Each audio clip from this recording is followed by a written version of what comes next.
นะฮะสถานีวิทยุเพื่อการศึกษาพระพุทธศาสนาและวัฒนธรรมนี่คือรายการเดอะเฮียนก็ต้องบอกว่าเพิ่งจะกลับกับการทำบุญใหญ่ฮะแล้วก็ไปบวงสรวงนะฮะ พระเดชพระคุณหลวงพ่อสายวัดท่าซุงนะครับก็ไป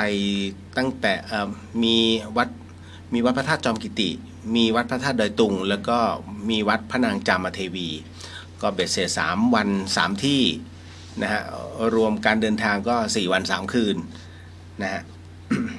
เดี๋ยวก็จะมาเล่าเรื่องราวในวันนี้พร้อมกับในส่วนของการทำอโหสิกรรมนะฮะเดี๋ยวขออนุญาตรอกันสักครู่หนึ่งคือที่ต้องทำอโหสิกรรมมันจริงๆไม่ใช่ผมลืมด้วยเมื่อวานนี้ฮะแล้วกำลังมันไม่มีโอ้โหเมื่อวานนี้ที่วัดพระธาตุจอมกิตินี่โอ้สุด นะฮะตอนเมื่อวานเดี๋ยวนะอ๋อใช่ฮะเมื่อคืนนี้นะครับมันก็เลยค่อนข้างฉุกละหุกนิดนึงนะฮะแล้วก็หลังจากนั้น เสร็จปุ๊บก็เลยมันแปลกๆเพราะผมเงยหน้าดูดวงจันทร์เฮ้ยทำไมดวงจันทร์มันเต็มดวงวะก็เราจำได้ว่าวันที่3พอดีคุณจินนชาเตือนมาว่าไม่ใช่นะคะวันนี้ไม่ใช่วันพระเมื่อวานคือวันพระผมก็มาดูปฏิทินใช่เมื่อวานนี้วันพระขึ้น15 ค่ำวันนี้แรม1 ค่ำแต่คราวนี้ก็มาเช็คกำลังวันปรากฏว่าเป็นวันเสียนะก็คือ15 ค่ำวันเสียซึ่งทางเหนือเนี่ยนะฮะ ก็ถามว่านิยมไหมมันก็แล้วแต่งานพิธีแต่คราวนี้วันนี้คือวันดีก็คือแต่ว่ามันเป็นวันแรมเนาะนะผมก็เลยแต่จริงปกติผมต้องอาศัยกำลังวันไงเพราะวันนี้จะใช้กำลังมากกว่าปกติอีกเท่าหนึ่งนะฮะแต่ว่าเนื่องจากว่าถ้าตามเลิกก็วันนี้เป็นวันดีไม่ใช่วันเสียเมื่อวานนี้วันเสียนะฮะ ก็ตามเหตุปัจจัยถือว่าซ่อม ทำซ่อมให้กับทุกท่านไปนะฮะก็คุณกำลังฟังสถานี FM 104.50 เมกะเฮิรตซ์นะครับ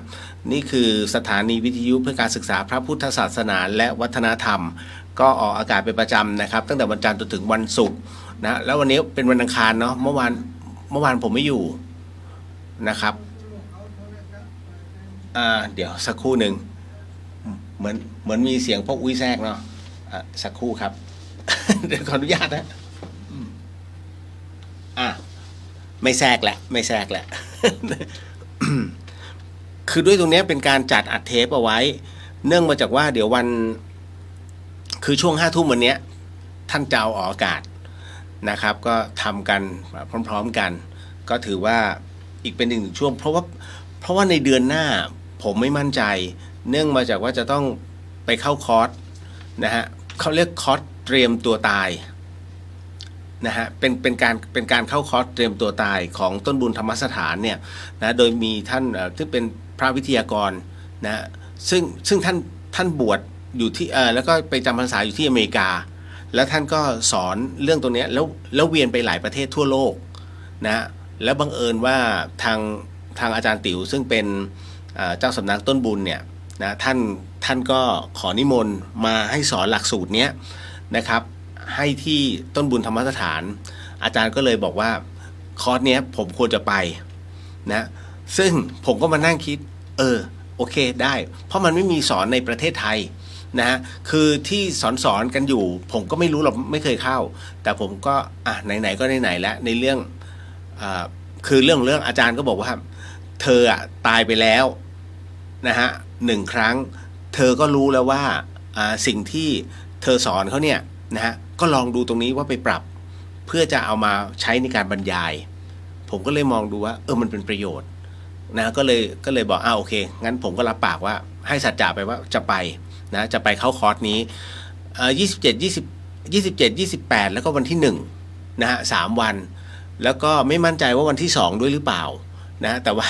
อาจารย์บอกว่าแกจะยื้อให้ผมอยู่ถึงวันที่3ซึ่งเป็นวันมาฆบูชาก็คือให้ทำอโหสิกรรมที่ต้นบุญแต่ผมบอกว่าอาจารย์คือที่วัดฝายหินเนี่ยพระอาจารย์ท่านพระครูสมุวิศวัตรเนี่ยก็มอบให้ผมเนี่ยทำตรงเนี้ยนะทุกครั้งไปที่วัดฝายหินเป็นประจำนะอาจจะคือผมจะละเลยไม่ได้ นะก็เลยต้องขออนุญาตแต่การเดินทางของผมนะผมใช้เวลาเดินทางนานมากคือกฎส่วนตัวนะฮะว่าค่ำเมื่อไหร่ไม่ขับรถผมจะเป็นอย่างนี้ฮะเพราะว่ามันมีความรู้สึกว่าในเรื่องของสายตาแล้วการใส่แว่นขับรถอ่ะใส่มากไม่ดีนะมันจะปวดกล้ามเนื้อตานะฮะก็เลยตั้งกฎส่วนตัวว่าเมื่อไหร่ก็ตามที่อาทิตย์ตกดินปุ๊บหยุดทันทียกเว้นว่าเราจองบ้านพักเอาไว้เนี้ยนะฮะแล้วมันมีจุดหมายแล้วมันมืดกลางทางอันนี้ต้องยอมแต่ต้องไปให้ถึงที่พักแต่ไปแบบค่อยๆไปไม่ใช่ว่าไปรวดเร็วคงไม่ใช่อย่างนั้นนะก็เลยเป็นอย่างนั้นเป็นต้นมาก็ไม่มั่นใจเหมือนกันว่าวันที่3นะผมจะกลับมาทันหรือเปล่าอันนี้บอกไว้ก่อนนะฮะ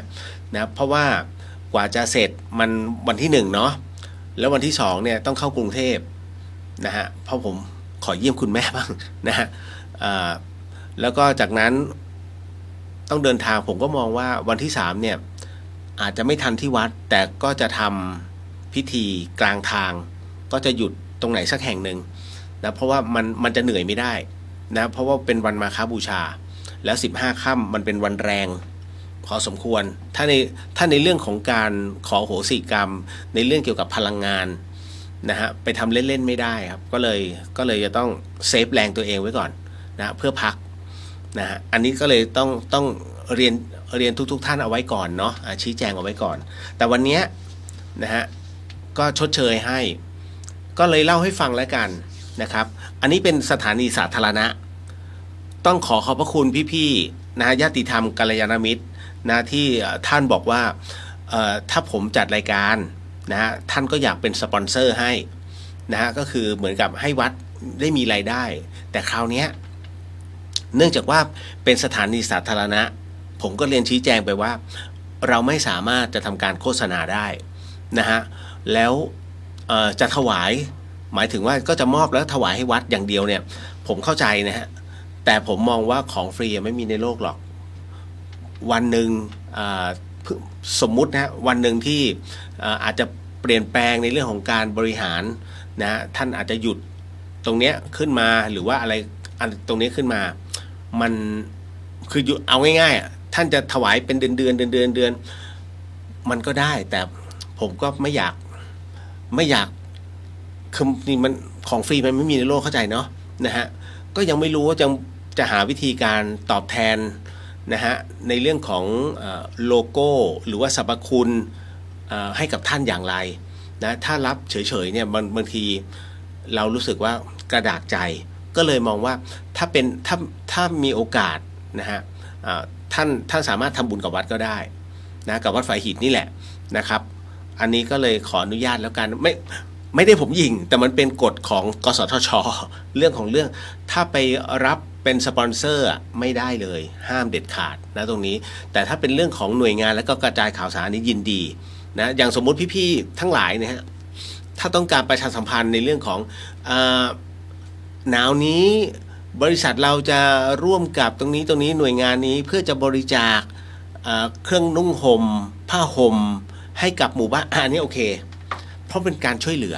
นะฮะแล้วเป็นเรื่องของการช่วยเหลือในเรื่องของภัยพิบัติอันนี้ได้ไม่ผิดกฎกสทช.แต่มันได้แค่ช่วงเดียวนะครั้ง2 ครั้งต้องไม่เป็นการจงใจอันนี้ต้องบอกตามกฎก่อนเนาะนะครับที่สำคัญที่สุดเรื่องของน้ำเมา แม่ชอบเหลือเกินบอกไม่ได้ของผมรายการมันกึ่งธรรมะนะฮะคือเอาให้รายการอื่นแล้วกันถามว่าเสียดายไหมมันถ้าจะต้องแลกในเรื่องของความชอบธรรมในเรื่องของธรรมะผมมองว่าไม่เป็นไรนะฮะก็เราจัดสรรของเราได้อยู่แล้วนะมาก่อนนะตรงเนี้ยนะฮะก็เอาทุนของเราเหมือนเดิมแต่ว่าตรงนี้เผื่อบริษัทนั้นเขามองเห็นสถานีอื่นซึ่งอาจจะเป็นสถานีธุรกิจหรือว่าเป็นสถานีวิทยุใหญ่ๆก็ได้ให้เขาไปตรงนั้นดีกว่าไม่ได้ยิงไงแต่ว่าคือปัจจัยในการพัฒนานะใครก็อยากได้แต่ต้องดูด้วยว่าไม่ใช่หลับหูหลับตารับนะฮะเพราะว่ามันส่งกับเขาเรียกส่งผลกระทบกับองค์กรและภาพรวมผมจัดรายการเนี่ยและตอบปัญหาธรรมสนับสนุนโดย สุราอะไรกับคือไม่ได้ไงมันขัดแย้งกันนะมันย้อนไม่ถูกต้องก็เลยใช้ว่าไม่รับดีกว่า แต่กำลังคิดในเรื่องของการทำเสื้อนะฮะก็เป็นเสื้อเดอะเฮียนนี่แหละนะเวลาผมทำเสื้อเนี่ยผมจะปลุกเสกทุกๆครั้งแล้วก็อัดพลังลงไปนะเพื่อให้เสื้อนะเป็นเสื้อมหามงคลนะครับก็แล้วแต่นะครับแต่ตอนนี้เอาพูดถึงในเรื่องของความเป็นมหามงคลเดี๋ยวผมขอเรียนแจ้งข่าวสารก่อนนะฮะก็เมื่อวานนี้วันที่2เนาะตอน4 ทุ่มกว่าๆนะก็ได้สูญเสียพ่อแม่ครูบาอาจารย์อีก1 รูปที่เป็นที่รักของชาวเหนือชาวเชียงใหม่แล้วกันนะฮะโดยเฉพาะอย่างยิ่งในเขตอำเภอสันป่าตองนะก็คือหลวงปู่ครูบาอุ่นอัตถกาโมนะฮะซึ่งท่านอยู่วัดโรงวัวนะฮะก็ท่านมีอายุ 97 ปี 71 พรรษานะฮะคือหลวงปู่ท่านเนี่ยเมตตามากเมตตาผมด้วยนะฮะแล้วก็เมตตาให้กับวัดฝายหินเพราะว่าตอนที่ปลูกเสกในส่วนของเหรียญครูบาหลวงนะฮะจริงๆวัดฝายหินยังมีอยู่นะเหรียญครูบาหลวงนะฮะแต่ไม่โฆษณานะก็ต้องมาถามแล้วก็ไม่ตั้งตู้นะอันเนื่องมาจากว่ากฎมหาเถรสมาคมด้วยนะฮะว่าห้ามขายหรือห้ามจำหน่ายห้ามเช่าแต่ที่ท่านไปวัดต่างๆนานาอันนั้นเขาฝืนกฎมหาเถระนะซึ่งถามว่าอาบัติไหมอาบัติฮะแต่มันเป็นสิทธิ์ของแต่ละวัดเนาะแต่วัดฝายหินเนี่ยไม่ได้ทำนะก็จะอยู่ที่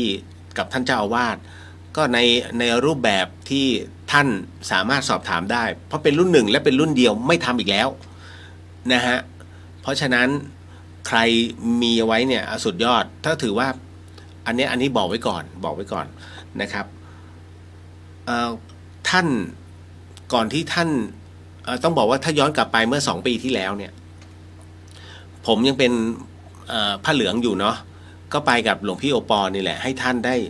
จานยันให้แล้วก็อธิษฐานจิตแล้วเอายันตัวนั้นน่ะเอาไปหลอมนะเพื่อที่อยู่ในพระรุ่นเนี้ยนะฮะท่านเป็นอีกหนึ่งพ่อแม่ครูบาอาจารย์ที่ให้ความเมตตาสูงมากนะแต่บทถ้าไม่ทำไม่ชอบใจไม่อะไรให้เลยนะแถมไล่ออกจากวัดด้วยแต่ถ้าสมมุติท่านเมตตาสุดๆนะก็ได้รับคือวัดฝายหินเนี่ยถือว่าโชคดีได้รับความอนุเคราะห์จากท่านหลายๆครั้งนะฮะก็ถือโอกาสนะ ในการกราบนะขอเข้ามาท่านไปในส่วนของ Facebook วันนี้ที่ผมโพสต์ลงไปล่าสุดจริงอยากจะโพสต์อะไรที่มันเป็นเนื้อหาของบุญด้วยซ้ำแต่พอเจอข่าวที่อีกหนึ่งครูบาอาจารย์เนี่ยของเรานะท่านได้ละสังขารไปก็ไม่โพสต์นะก็โพสต์บอกข่าวแทนนะครับอันนี้ก็จะเป็นในส่วนของการสูญเสียนะครับเรียกว่าอีกหนึ่งแม่ทัพกองทัพธรรมของจังหวัดเชียงใหม่ครูบาอุ่นเนี่ยถือว่าท่านมีพรรษาสูงที่สุดนะแล้วก็มีอายุมากที่สุดณตอนนี้นะครับในส่วนของสันป่าตองนะครับส่วนที่อื่นก็ยังมีอายุ99บ้าง100บ้างยังมีอยู่ฮะนะฮะก็ทั้งหมดทั้งมวลก็เรียนนะครับว่าท่านใดที่เป็นลูกศิษย์ลูกหาของท่านนะครูบาอุ่นนะครับวัดโรงวัวก็ขอเชิญวันนี้รู้สึกว่าจะอาบน้ำนะรดน้ำสังขารท่านนะก็น่าจะอยู่ที่วัดนั่นแหละคือเมืองเหนือเนี่ยต้องบอกว่าถ้าอย่างพ่อแม่ครูบาอาจารย์หรือว่าเกจิทั้งหลายเนี่ยเวลาท่านมรณภาพลงก็จะเป็นการเขาเรียกว่ารักษาสังขารเอาไว้แล้วก็จะใช้การปิดทองคำเปลวเลยนะเคลือบทั้งตัวนะบางที่ก็จะใช้วิธีการฉีดฟอร์มาลีนแต่ถ้าเป็นโบราณนะใช้วิธีการเขาเรียกผ่าเอาข้างในออกก่อนนะฮะคุณผู้ฟังแล้วก็จากนั้นกรอกอะไรล่ะน้ำผึ้งกรอกลงไปให้เต็มร่างเพราะน้ำผึ้งเนี่ยจะเป็นตัวเคลือบนะฮะไม่ให้ร่างกายเน่าเปื่อยนะแล้วจากนั้นก็จะอุดนะเขาจะอุดด้วยใยฝ้ายนะทั้งหูทั้งคือปิดทวารอ่ะไม่ให้น้ำผึ้งมันไหลออกนั่นแหละครับแล้วก็จากนั้นก็จะปิดทองคำทั้งตัวนะฮะ แผ่นทองคำเปลวเนี่ยปิดทั้งตัวแล้วจากนั้นก็จะเอาเข้าโลงแก้วนะแต่กรณีของครูบาอุ่นเนี่ยไม่ทราบนะเดี๋ยวเอาไว้ถ้ามีเวลาผมอาจจะเข้าไปกราบสังขารท่านนะเหตุเพราะว่าผมเดี๋ยวจะมีโปรแกรมเข้ากรุงเทพเพราะว่าวันอาทิตย์เลือกตั้งเนาะต้องไปใช้สิทธิ์นิดนึงนะฮะก็แจ้งให้ทุกท่านได้ทราบเนาะคนที่เป็นศิษยานุศิษย์ของท่านนะครับทุกรูปทุกคนนะครับก็เดี๋ยวรอสักครู่หนึ่งก็จะเป็นในส่วนของการทำอโหสิกรรมวันนี้ขออนุญาตเฉพาะอโหสิกรรมแล้วตอบคำถามเล็กๆน้อยๆแล้วขอลาเพราะว่ามันเหนื่อยมากวันนี้ทั้งวันนะฮะกำลังมันทุ่มให้หมดอยู่แล้วเพราะถือว่าตัวเองผิดวันนะฮะ คือผมดูปฏิทินไว้แล้วผมก็แปลกเมื่อคืนมันเต็มดวงนะแต่ทำไมแล้วผมไม่ได้เปิดมันไม่มีปฏิทินพกติดตัวไปไงนะฮะจะมาดูในไอ้โทรศัพท์มันก็ขึ้นแต่วันที่ ขออภัยด้วยนะครับขออภัยด้วย นะฮะก็เดี๋ยวจะเล่าให้ฟังก่อนนะว่าเหตุใดถึงไปทำพิธีบวงสรวงคือผมเป็นคนที่ไม่อินกับการบวงสรวงนะอันนี้บอกไว้ก่อนนะครับไม่อินกับการบวงสรวงเพียงแต่ว่าคณะศรัทธาทั้งหลายก็บอกว่าเนี่ยได้ไปทำการบวงสรวงแต่ละที่มาเนี่ยนะตั้งแต่ปีก่อนๆนะก็เหตุทั้งหมดทั้งมวลเนี่ยนะอะไรที่เป็นอุปสรรคในชีวิตเนี่ยมันก็คลี่คลายมันผ่านฉลุยนะฮะในเรื่องของธุรกิจก็โฟลว์มาตลอดนะอันนี้เราไม่เถียงนะครับแต่คราวนี้พอผมไปก็คือไปดูไหนๆก็มันเป็นงานบุญก็ไปนะแค่เราอยากไปดูพิธีนะไม่ได้อะไรมากมายพอวันแรกนะวันแรกไปถึงที่ดอยตุงคุณผู้ฟังเห็นที่ผมโพสต์ไหมฮะเส้นทางดอยตุงอันนี้น่ากลัวมากน่ากลัวจริงนะน่ากลัวทั้ง2เส้นทางนะทั้งทางเก่าและทางใหม่นะฮะตรงดอยช้างมูบเนี่ยที่ขึ้นไปนะถ้าท่านขึ้นไปทางผาฮีนะฮะอันนี้ให้ระวังแต่ทางนี้กว้างแต่เส้นเก่าที่จะต้องไปถึงดอยตุงคืออีกประมาณ2 กิโลถึงดอยตุงเนี่ยตรงนั้นถนนคือเขาไม่ปิดทางผมอันนี้บอกไว้ก่อนนะแล้วก็แปลกใจมากเขามีซุ้มคนงานอยู่แล้วถนนเนี่ยเขาเขียนว่าถนนกำลังทำนะซึ่งระหว่างทางเนี่ยมันทำมาตลอดทางนะฮะแล้วเขาก็ไม่ได้ปิดทางเราก็ลงไปพอลงไปเสร็จปุ๊บพอผ่านโค้งชะเง้อผาเฮ้ยผมตกใจมากถนนเนี่ยมันซุดใช้คำว่าค่อนนะไม่ครึ่งนะค่อนหนึ่งของถนนที่ตัดลงไปแล้วเป็นหน้าผาถ้าท่านดูในรูปท่านจะเห็นมันตัดลงไปเป็นหน้าผาผมว่าบอกเฮ้ยพี่สะอาดเดี๋ยวหยุดแป๊บนึงอย่าเพิ่งลงไปพอเบรกปุ๊บรถมันถลายไงผมเพิ่งรู้นะฮะว่ารถตู้ทั่วประเทศเลยมันขับเครื่องแค่ล้อเดียวนะฮะไอ้ที่ขับเคลื่อนได้2 ล้อนี่คือเขาไปทำนะฮะผมว่าเฮ้ยจริงเหรอบอกจริงมันมีมาแต่ไหนแต่แล้วผมตกใจมากเฮ้ยจริงเหรอมันขับเคลื่อนล้อเดียวจริงเหรอบอกย้ำนะใช่ขับเคลื่อนล้อเดียวล้อหลังซ้ายนะฮะ ก็เป็นความรู้ผมแล้วคราวนี้พอจะกลับรถมันกลับไม่ได้ล้อมันปั่นเพราะมันเป็นดินฝุ่นโอ้โหถอยไม่ได้แล้วนะฮะคือมันมีก่อนหน้านั้นที่หลุดเข้ามาและปรากฏว่ามันมีมอเตอร์ไซค์สวนมาปุ๊บเนี่ยเขาก็บ่นเดี๋ยวเลยนี่เข้ามาได้ยังไงเนี่ยถนนมันปิดนี่นู่นนั่นผมก็เลยบอกว่าเดี๋ยวนะมันปิดยังไงคุณไม่ยอมปิดป้ายเลยว่าถนนกำลังทำถ้าคุณบอกว่าถนนซุดห้ามเข้ามันจะไม่มีคนเข้านะก็มันปิดอยู่แล้วเสร็จปุ๊บไม่เชื่อก็แล้วไปแล้วเขาขี่มอเตอร์ไซค์ขึ้นไปเลยฮะไม่สนใจโลกแล้วสักพักหนึ่งก็มีปิกอัพของคนหน่วยงานเนี่ยคืออารมณ์ว่าน่าจะโดนแจ้งว่า เฮ้ยมีรถหลุดเข้ามาคือถ้าเราหลุดเข้ามาคันเดียวเนี่ยนะฮะอันนี้เราผิดแต่ปรากฏว่าหลังจากที่คือรถเราอ่ะจะต้องยังไงก็ต้องเดินหน้าแล้วก็เลยบอกสะอาดว่าชิดขวาไว้ให้มากที่สุดคือเรียกว่าค่อยๆขยับทีละนิดแค่คืบเดียวนะฮะห่างจากไอ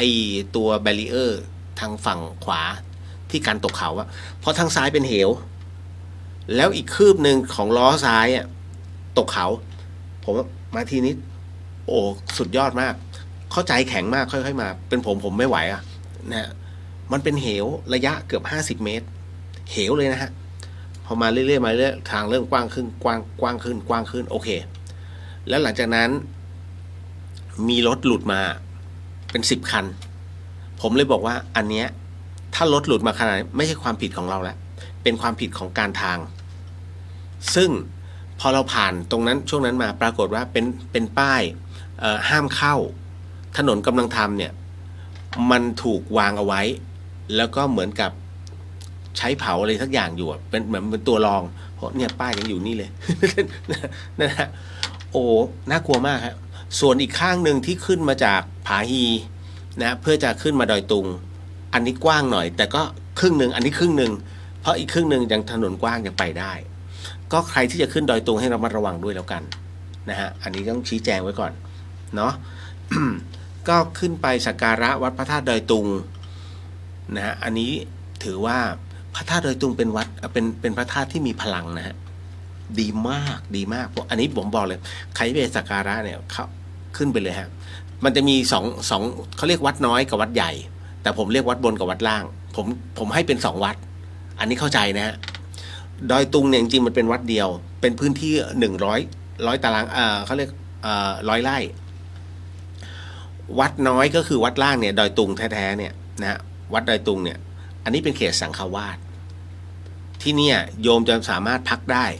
ผู้ปฏิบัติธรรมพักได้อาคารดีมากทุกอย่างดีมากนะฮะท่านเจ้าอาวาสก็จะอยู่ข้างล่างส่วนข้างบนเป็นเขตพุทธาวาสที่เราไปไหว้เจดีย์กันนะเจดีย์คู่นะฮะอันนั้นน่ะ อันนั้นจะเป็นเขตพุทธาวาสไม่มีห้องน้ำนะครับใครปวดท้องต้องลงมา400 เมตรคือต้องประมาณนั้นเลยนะฮะก็จะทำพิธีกันอะไรข้างบนนะก็ถือว่าเป็นอีก1 วัดที่มีพลังงานดีมากแล้วก็ได้กราบเจ้าอาวาสในการนี้ผมได้กราบหลวงปู่อินวัดนิคมเทพาหลวงปู่อินถือว่าเป็นพระวิทยาคมสูงมากนะฮะอยู่ที่นิคมเทพาสงขลาแล้วบังเอิญว่าท่านอายุ99 ปีนะก็ได้ขึ้นแล้วท่านมาจาริกดอยตุงผมก็บอกว่าพระรูปนี้คุ้นมากคุ้นตามากพอไปกราบแล้วหลวงพี่ที่อุปถากท่านบอกนี่หลวงปู่อินเฮ้ย ก็เลยได้เขากราบก็เลยเรียนหลวงปู่ว่าเมื่อ5 ปีที่แล้วผมไปที่วัดท่านแล้วท่านติดนิมนต์ที่อื่นนะก็เลยไม่ได้พบตอนนั้นเอารถบัสไปนะฮะก็เลยมองว่าเดี๋ยวประมาณสักพฤษภาคมนะฮะก็จะพาคณะต้นบุญธรรมสถานลงสู่ภาคใต้ไปกราบพ่อแม่ครูบาก็ไปทำบุญนั่นแหละนะก็จะผมก็ต้องรีดรายชื่อพ่อแม่ครูบาอาจารย์ก่อนนะสายพระป่านี่แหละแล้วก็พระบ้านที่เป็นพระวิปัสสนาทั้งหมดนะฮะเรียกว่าเป็นพระสุปฏิปันโนคือพระสุปฏิปันโนเอาจริงนะคุณมีทุกที่เกือบทุกจังหวัดเพียงแต่ว่าท่านน่ะจะพบเจอรูปไหนแค่นั้นแหละนะฮะ อันนี้ก็เลยต้องบอกไปก่อนวันที่2วัดพระธาตุจอมกิตินะฮะที่วัดพระธาตุจอมกิติเนี่ยเป็นอะไรที่จะมี2 ที่ที่พลังงานดีมากนะฮะก็คืออนุสาวรีย์ของท้าวพรหมมหาราชนะท้าวพรหมมหาราชเป็นกษัตริย์นะฮะที่ของเชียงแสนอันนี้พลังงานดีมากส่วนที่องค์พระธาตุจอมกิติก็ดีไม่แพ้กันเลยที่ชื่นใจคือได้กราบท่านเจ้าอาวาสท่านอายุจะ100 ปีแล้วแต่คราวนี้ผมมาถ่ายรูปมาให้ท่านดูไม่ได้เสียดายแต่ขอหลวงปู่แล้วหลวงปู่คณะจะขอถ่ายรูปไม่ได้แล้วพอดีพี่คนที่เขาอุปถากหลวงปู่อยู่เนี่ยท่านก็บอกอ๋อไม่ได้เพราะว่าถ้าจะให้ถ่ายได้หลวงปู่ต้องอนุญาตแต่ถ้าเราแอบถ่ายเองหลวงปู่จะคือมีท่านก็อธิบายว่ามีโยมเนี่ยขอนิมนต์ท่านให้ได้109 ปีท่านก็รับนิมนต์เอาไว้แล้วคราวนี้ถ้าใครถ่ายรูปหลวงปู่จะอายุสั้นและจะไม่ถึง109 ปีแต่คนถ่าย ก็ไม่ใช่ย่อยท่านก็คิดแล้วกันว่าเมื่อหลวงปู่ไม่ถึง109 ปีแล้วไอ้คนถ่ายจะยังไงมันก็จะอายุสั้นไงอายุไขมันก็จะลดลงทันทีไงนะเรื่องของเรื่องนะนั่นคือที่มาที่ไปว่าทำไมจึงไม่มีรูปของท่านจริงๆเมื่อ10 ปีที่แล้วอะไรเงี้ยในอินเทอร์เน็ตนะฮะก็ชี้แจงเอาไว้แล้ววันนี้ก็ที่สุดท้ายนะครับก็หลายๆท่านที่ร่วมบุญมากับผมก็วันนี้ก็ร่วมเป็นค่าใบส่งใบสีอะไรเป็นที่เรียบร้อยแล้วนะฮะวัดพระนางจามเทวีนะก็ได้ห่มองค์พระธาตุทุกที่นะเป็นที่เรียบร้อยก็ถือว่าเสร็จสิ้นไปนะฮะในเรื่องของงานบุญนะครับอันนี้ต้องบอกก่อนว่าคือผมไม่ได้ไปบอกบุญท่านใดหรอกเพียงแต่ว่าหลายๆท่านพอเห็นปุ๊บเนี่ยพี่เลียวหนูฝากทำบุญคุณเลียวคะฝากทำบุญก็แค่ตรงนั้นแล้วก็จัดการให้คือบางทีมันตอบไม่ได้คือจะไปบอกบุญมันทุกงานมันไม่ใช่เรื่อง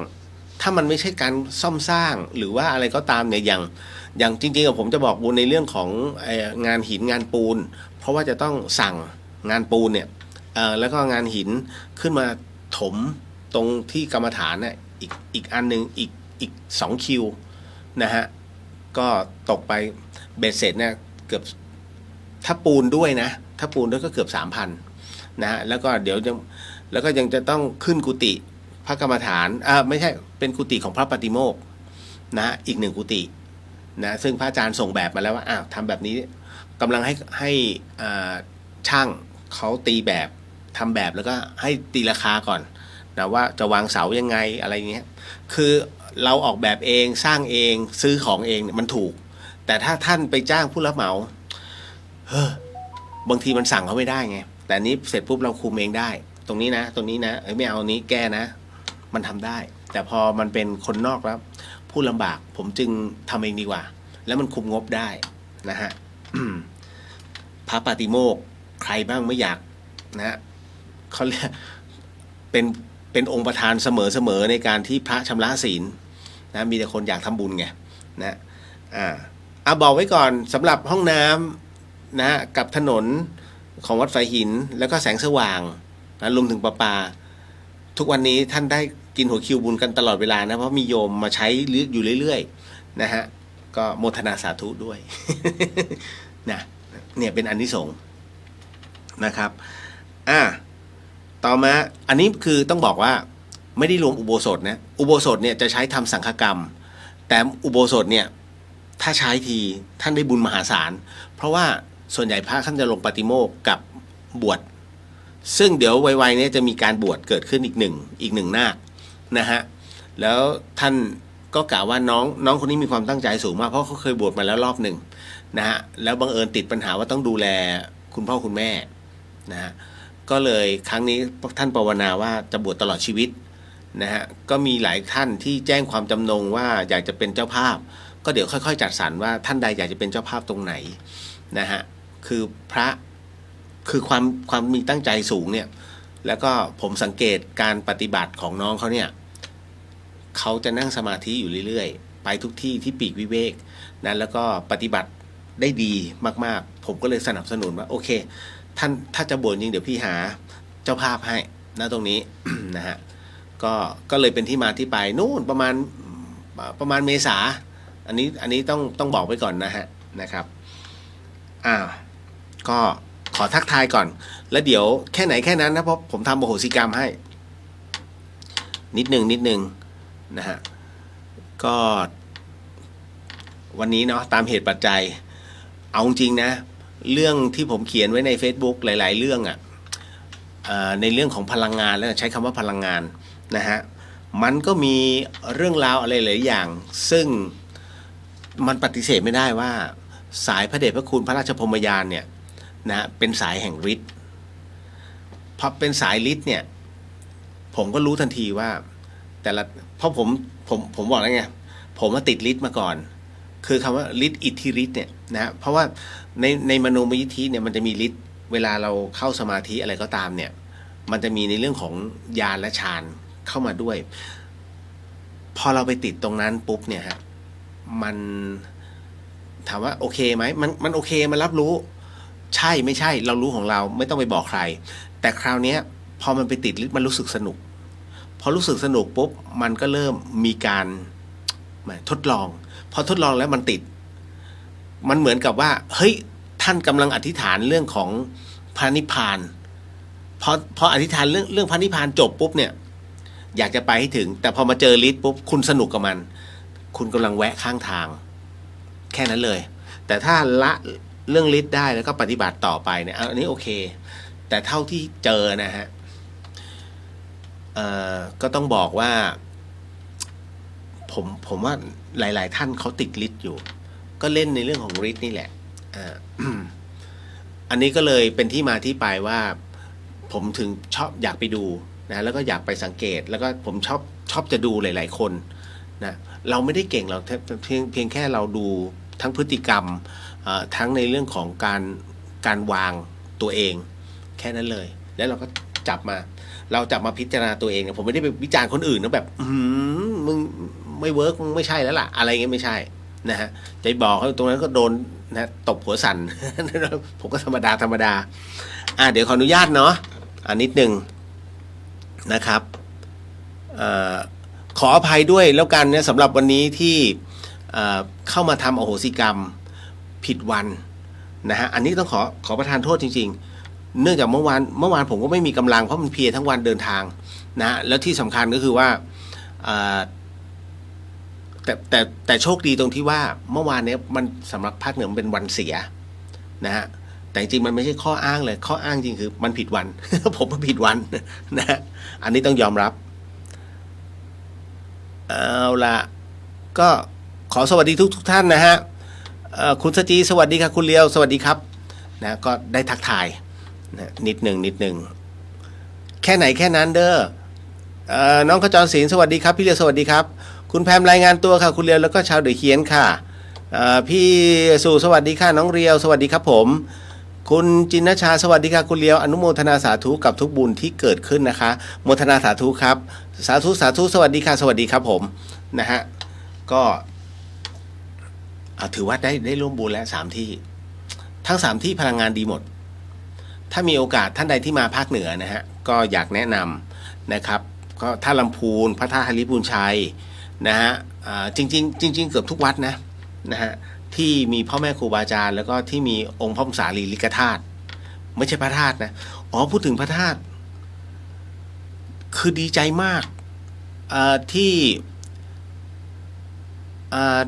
เมื่อวานใช่ไหมถ้าจำไม่ผิดนะก็เป็นการเผาสรีระสังขารของหลวงปู่คำบ่อนะอดีตเจ้าวาดวัดใหม่บ้านตาลนะฮะที่สกลนครนะฮะแล้ว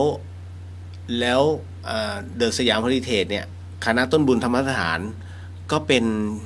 หนึ่งในเจ้าภาพของตรงนั้นด้วยแล้วก็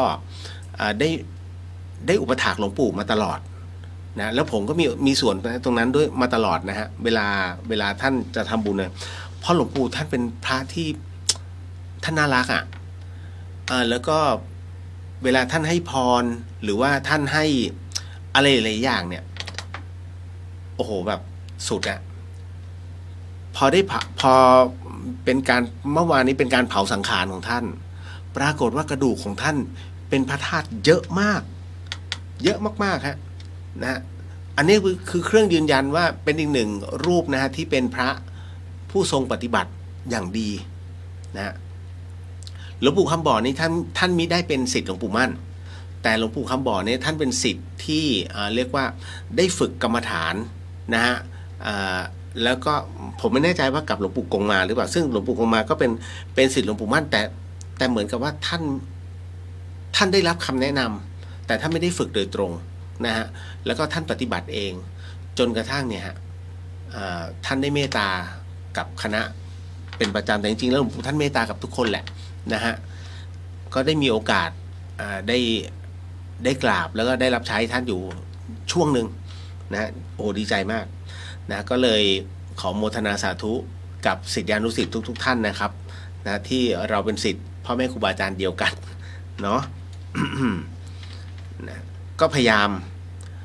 นะที่จะบอกเรื่อยๆนะครับว่าตรงไหนที่มีพระสุปฏิปันโน คือหลายๆท่านเนี่ยเวลาไปกราบพ่อแม่ครูบาอาจารย์มักจะโดนย้อนเสมอทำไมต้องมากราบทำไมต้องไปกราบทำไมไม่ปฏิบัติเองเดี๋ยวนะ คือเราไปกราบท่านเนี่ย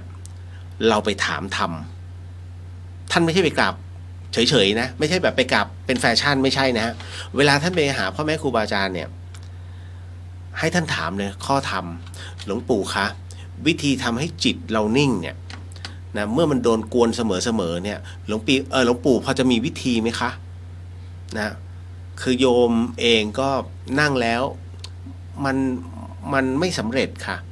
เดี๋ยวท่านก็จะบอกตรงเนี้ยพอท่านถามไปนะหลวงปู่ท่านจะบอกคีย์เวิร์ดของมันเลยว่าควรจะทำแบบไหนนั่นนะฮะทุกที่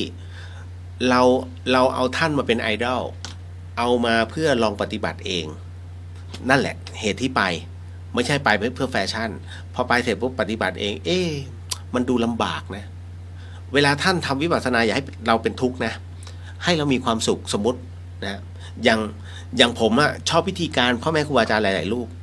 นะครับเพราะฉะนั้นหลวงพ่อเยือนผมก็ชอบนะของ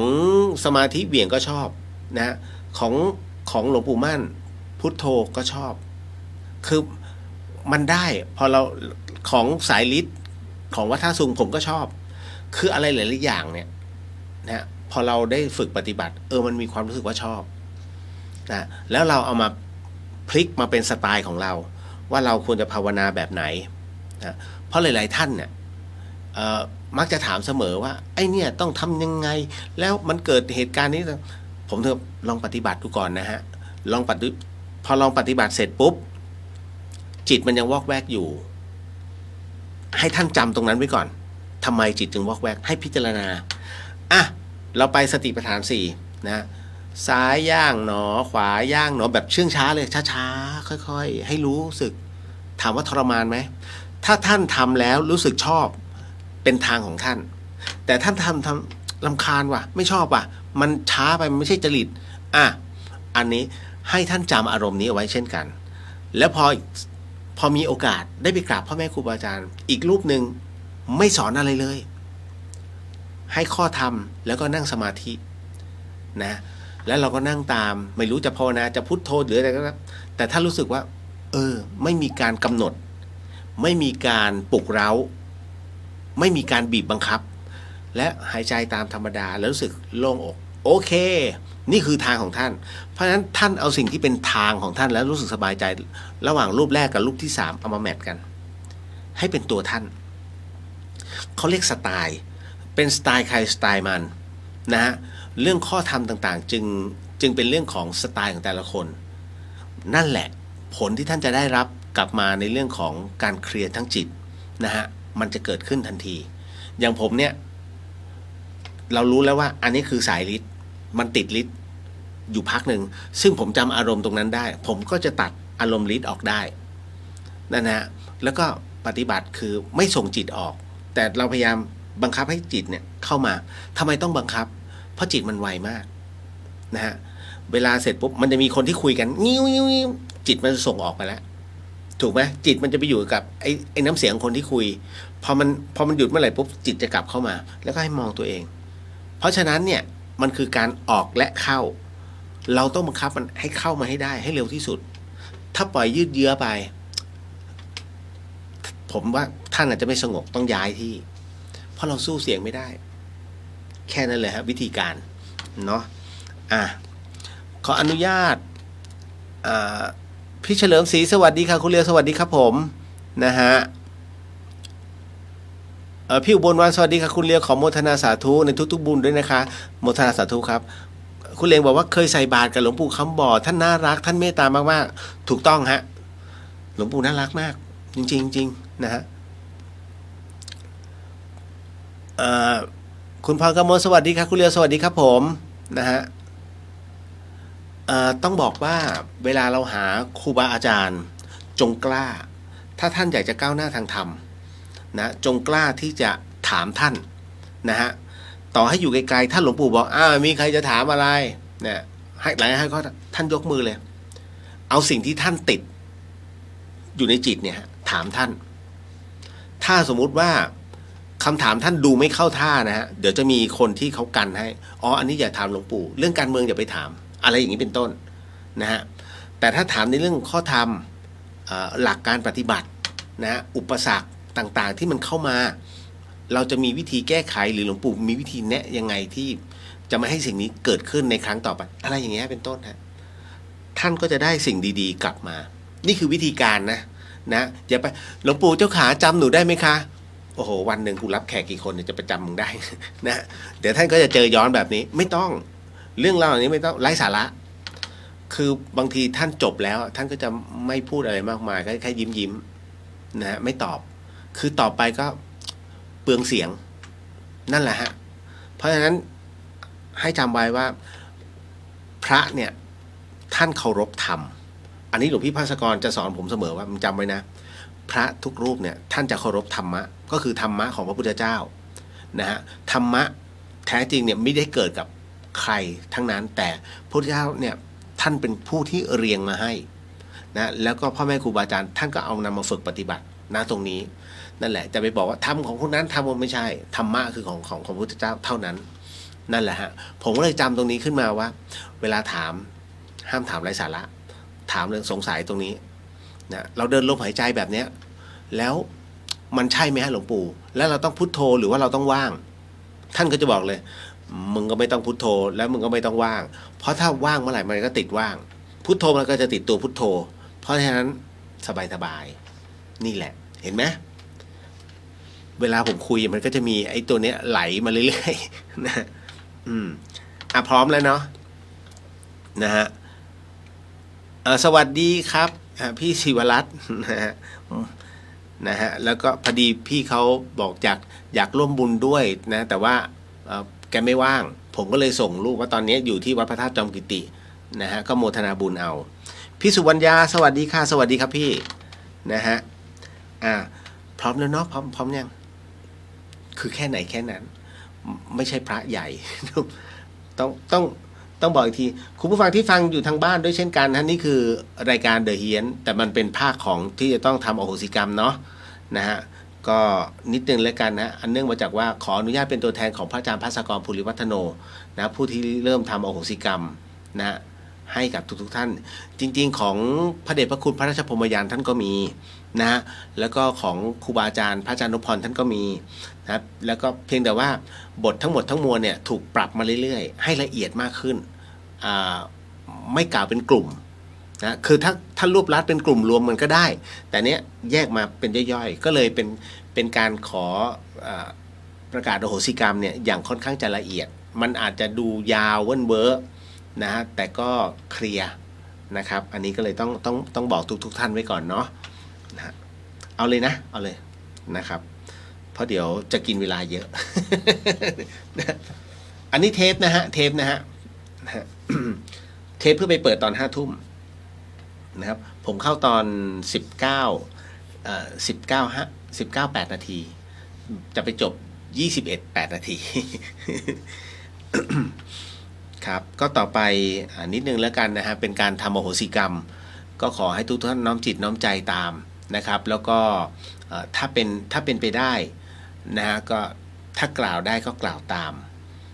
นะฮะส่วนท่านใดที่ไม่สะดวกจริงๆกำลังขับรถนะหรือว่ามีภารกิจที่จะต้องทำแล้วก็แค่เปิดเอาไปด้วยก็แค่น้อมจิตตามขอโมทนาด้วยเนอะคุณเลี้ยวนะฮะแล้วตรงไหนที่มันขาดตอนไปก็ขอให้ต่อด้วยกำลังจิตนะของข้าพเจ้านะบางทีทำงานไงทำอะไรงงเลยฟังไปด้วยเฮ้ยเกิดลูกมันเรียกหรือมันขาดตอนอธิษฐานไว้แล้วนะมันก็จะต่อของมันเองเรื่องของเรื่องคือว่าอะไรก็ตามที่เป็นจิตอกุศลนะฮะขออนุญาตนะเพราะว่ามันจะมีแบบคนที่คิดดีและคนที่คิดไม่ดีอย่างเราไปกราบพ่อแม่ครูบาอาจารย์บางทีก็ใช่วะหรือไม่ใช่ให้ท่านอธิษฐานเลยว่าสิ่งใดที่ฉันคิดไม่ดีขอให้ตัวกรรมนี้ไม่เกิดกับข้าพเจ้านะสิ่งใดที่เป็นความคิดที่เป็นคิดทางบวกและเป็นความคิดที่เป็นกุศลขอให้กุศลนั้นจงบังเกิดแก่ข้าพเจ้าอธิษฐานป้องกันตัวเองเอาไว้ก่อนเพราะจิตมันจะไวมากฮะสมมติพระรูปหนึ่งอยู่ๆผุดวาจาที่ค่อนข้างจะเสียดแทงมากนะฮะ สมมุตินะกรณีอาจจะไปว่าคนนั้นคนนี้ว่าไม่ฉลาดอาจจะใช้คำว่าโง่อย่างเงี้ยเฮ้ยมันแทงใจแล้วจิตไปบอกโอ้พระรูปนี้ทำไมพูดแบบนี้เห็นไหมจิตมันจะไวมากแล้วมันจะสรุปให้เราเลยให้อธิษฐานป้องกันไว้ก่อนว่าอะไรก็ตามที่เราคิดไม่ดีขอกรรมนี้อย่าบังเกิดกับข้าพเจ้าแต่ถ้าอันไหนที่คิดดีและเป็นพลังบวกนะก็ขอให้บุญนี้จงมีแต่กับข้าพเจ้านี่นะฮะพร้อมแล้วเนาะขออนุญาตน้อมจิตตามนะครับถ้าไม่สะดวก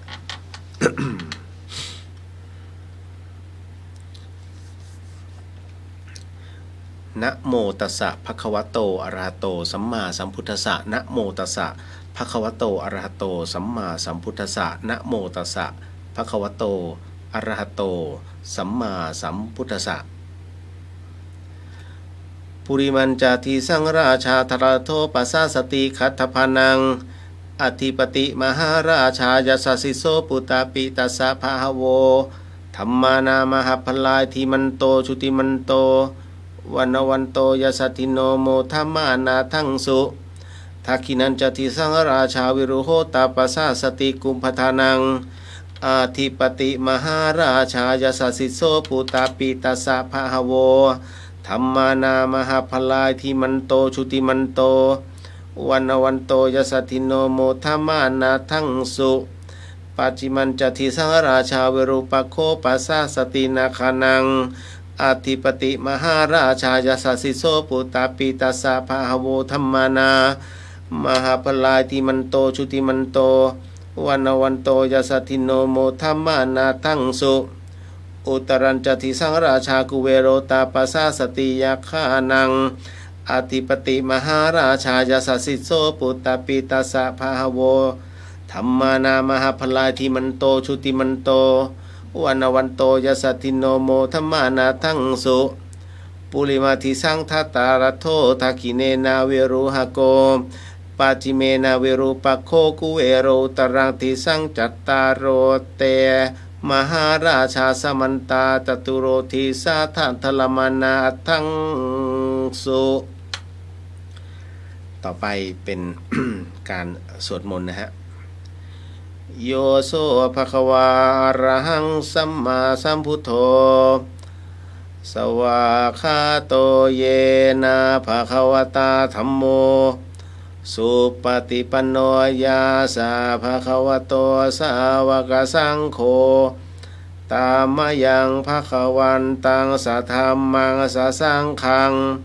อิเมหิสการเรหิยะทาระหังอาโรปิเตหิอภิปูชยามะสาธุโนพันเตภะคะวาสุจิราปารินิพุตโตปิปัจฉิมาชนะตานุกรรมปมานาสาอิเมสการเรทุขตาปันนาการภูเตปฏิคันหาตุอัมหากังทีคารตังหิตายาสุขายะอะระหังสัมมาสัมพุทโธภะคะวาพุทธังภะคะวันตังอภิวาเทมิกราบสวาคาโตภะคะวตาธัมโมธัมมังนามาสามิกราบสุปฏิปันโนภะคะวะโตสาวกสังโฆสังฆังนามามิกราบต่อไปนะฮะให้สมทานนะฮะศีล 8เนาะนะฮะขออนุญาตอันนี้ทำชุดใหญ่นะครับเพราะว่าแก้วัน นิดนึงนะเอาให้เต็มเลยตั้งนะโม3จบนะครับนะโมตัสสะภะคะวะโต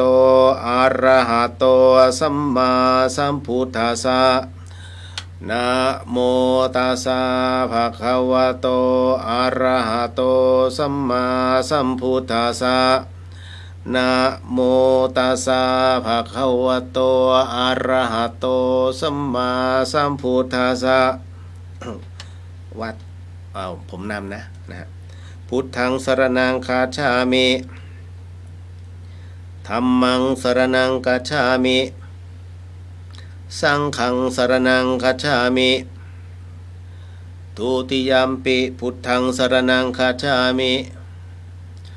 ทุติยัมปิธัมมังสรณังคัจฉามิทุติยัมปิสังฆังสรณังคัจฉามิตาติยัมปิพุทธังสรณังคัจฉามิตาติยัมปิธัมมังสรณังคัจฉามิตาติยัมปิสังฆังสรณังคัจฉามิวสิน8นะครับปานาติปาตาเวรมณีสิกขาปะทังสมาธิยามิอะทินนาทานาเวรมณีสิกขาปะทังสมาธิยามิอาพรหมจาริยาเวรมณีสิกขาปะทังสมาธิยามิมุสาวาทาเวรมณีสิกขาปะทังสมาธิยามิสุราเมรยมัชฌะปมาทัฏฐานาเวรมณีสิกขาปะทังสมาธิยามิวิกาลโภชนาเวรมณีสิกขาปะทังสมาธิยามินัจจคีตะวาทิตะวิสุกทัสสนามาลาคันทะวิเลปนะธารณะมันธนะวิภูสนทานาเวรมณีสิกขาปะทังสมาธิยามิอุจจาสยนะมหาสยนาเวรมณีสิกขาปะทังสมาธิยามิอิมานิอัตถาสิกขาปทานิสีเลนะสุขติงยันติสีเลนะโภคสัมปทาสีเลนะนิพุติงยันติตัดสมานสีรังวิโสทะเยต่อไปเป็นการขึ้นกรรมฐานนะฮะนิดนึงเพราะว่าเดี๋ยวขออนุญาตให้เรานั่งกรรมฐานกันนิดนึงฮะไม่นานนะตั้งนะโม3 จบเนาะนะโมตัสสะภะคะวะโตอะระหะโตสัมมาสัมพุทธัสสะนะโมตัสสะภะคะวะโตอะระหะโตสัมมาสัมพุทธัสสะนะโมตัสสะภะคะวะโตอะระหะโตสัมมาสัมพุทธัสสะว่าตามครับอิมาหังภะคะวาอัตตะภาวังตุมหากังปริจัตฉามิข้าแต่สมเด็จพระผู้มีพระภาคเจ้าผู้เจริญข้าพระพุทธเจ้าทั้งหลายขอมอบกายถวายชีวิตแด่องค์สมเด็จพระสัมมาสัมพุทธเจ้าข้าพระพุทธเจ้าทั้งหลายขออาราธนาบารมีพระพุทธเจ้าทุกๆพระองค์พระปัจเจกพุทธเจ้าทุกๆพระองค์พระธรรมและพระอริยสงฆ์ทั้งหลายครูบาอาจารย์ทั้งหลายสืบกันมาขอได้โปรดยกจิตของข้าพเจ้าขึ้นสู่ภาวะพระกรรมฐานทั้ง40ทัศน์พระปิติทั้ง5และวิปัสสนาญาณทั้ง9ขอพระกรรมฐานทั้ง40ทัศน์พระปิติทั้ง5และวิปัสสนาญาณทั้ง9จงมาบังเกิดปรากฏในกายทวารในวจีทวารในมโนทวารของข้าพระพุทธเจ้าณกาลบัดเดี๋ยวนี้เถิดขอได้โปรดยกจิตของข้าพเจ้า ขึ้นสู่ภาวะแห่งเมฆจิตสามารถกำหนดจิตรู้ภาวะการต่างๆทั้งเหตุผลอดีตอนาคตและปัจจุบันได้ทุกขณะจิตที่ปรารถนาจะรู้เมื่อรู้แล้วขอให้เห็นภาพนั้นได้ชัดเจนแจ่มใสและพยากรณ์ได้ตามความเป็นจริงทุกประการเหตุใดที่พึงบังเกิดแก่ข้าพเจ้าขอให้ข้าพเจ้าได้รู้เหตุนั้นได้โดยไม่ต้องกำหนดจิตแม้แต่ประการใดณกาลบัดเดี๋ยวนี้เถิดนะฮะต่อไปก็ ขออนุญาตนะฮะเป็นบทกรรมฐานเนาะเอาละก็พร้อมๆกันอิมังวิปัสสนากรรมฐานังปูเชมิทุติยังปิอิมังวิปัสสนากรรมฐานังปูเชมิตติยัมปิอิมังวิปัสสนากรรมฐานังปูเชมิเอาละครับก็ต่อไปก็เป็นการนั่งสมาธินะฮะอันเนื่องมาจากว่าเนื่องจากเป็นช่วงของรายการวิทยุด้วยนะแล้วเราก็ทำอโหสิกรรมไปด้วยนะครับผมไม่สามารถจะปล่อยให้ช่วงเวลานี้มันเดดแอร์ไปได้ก็ต้องขออนุญาตบรรยายในจุดที่เป็นกรรมฐานนะแล้วก็จุดเปลี่ยนของลมหายใจ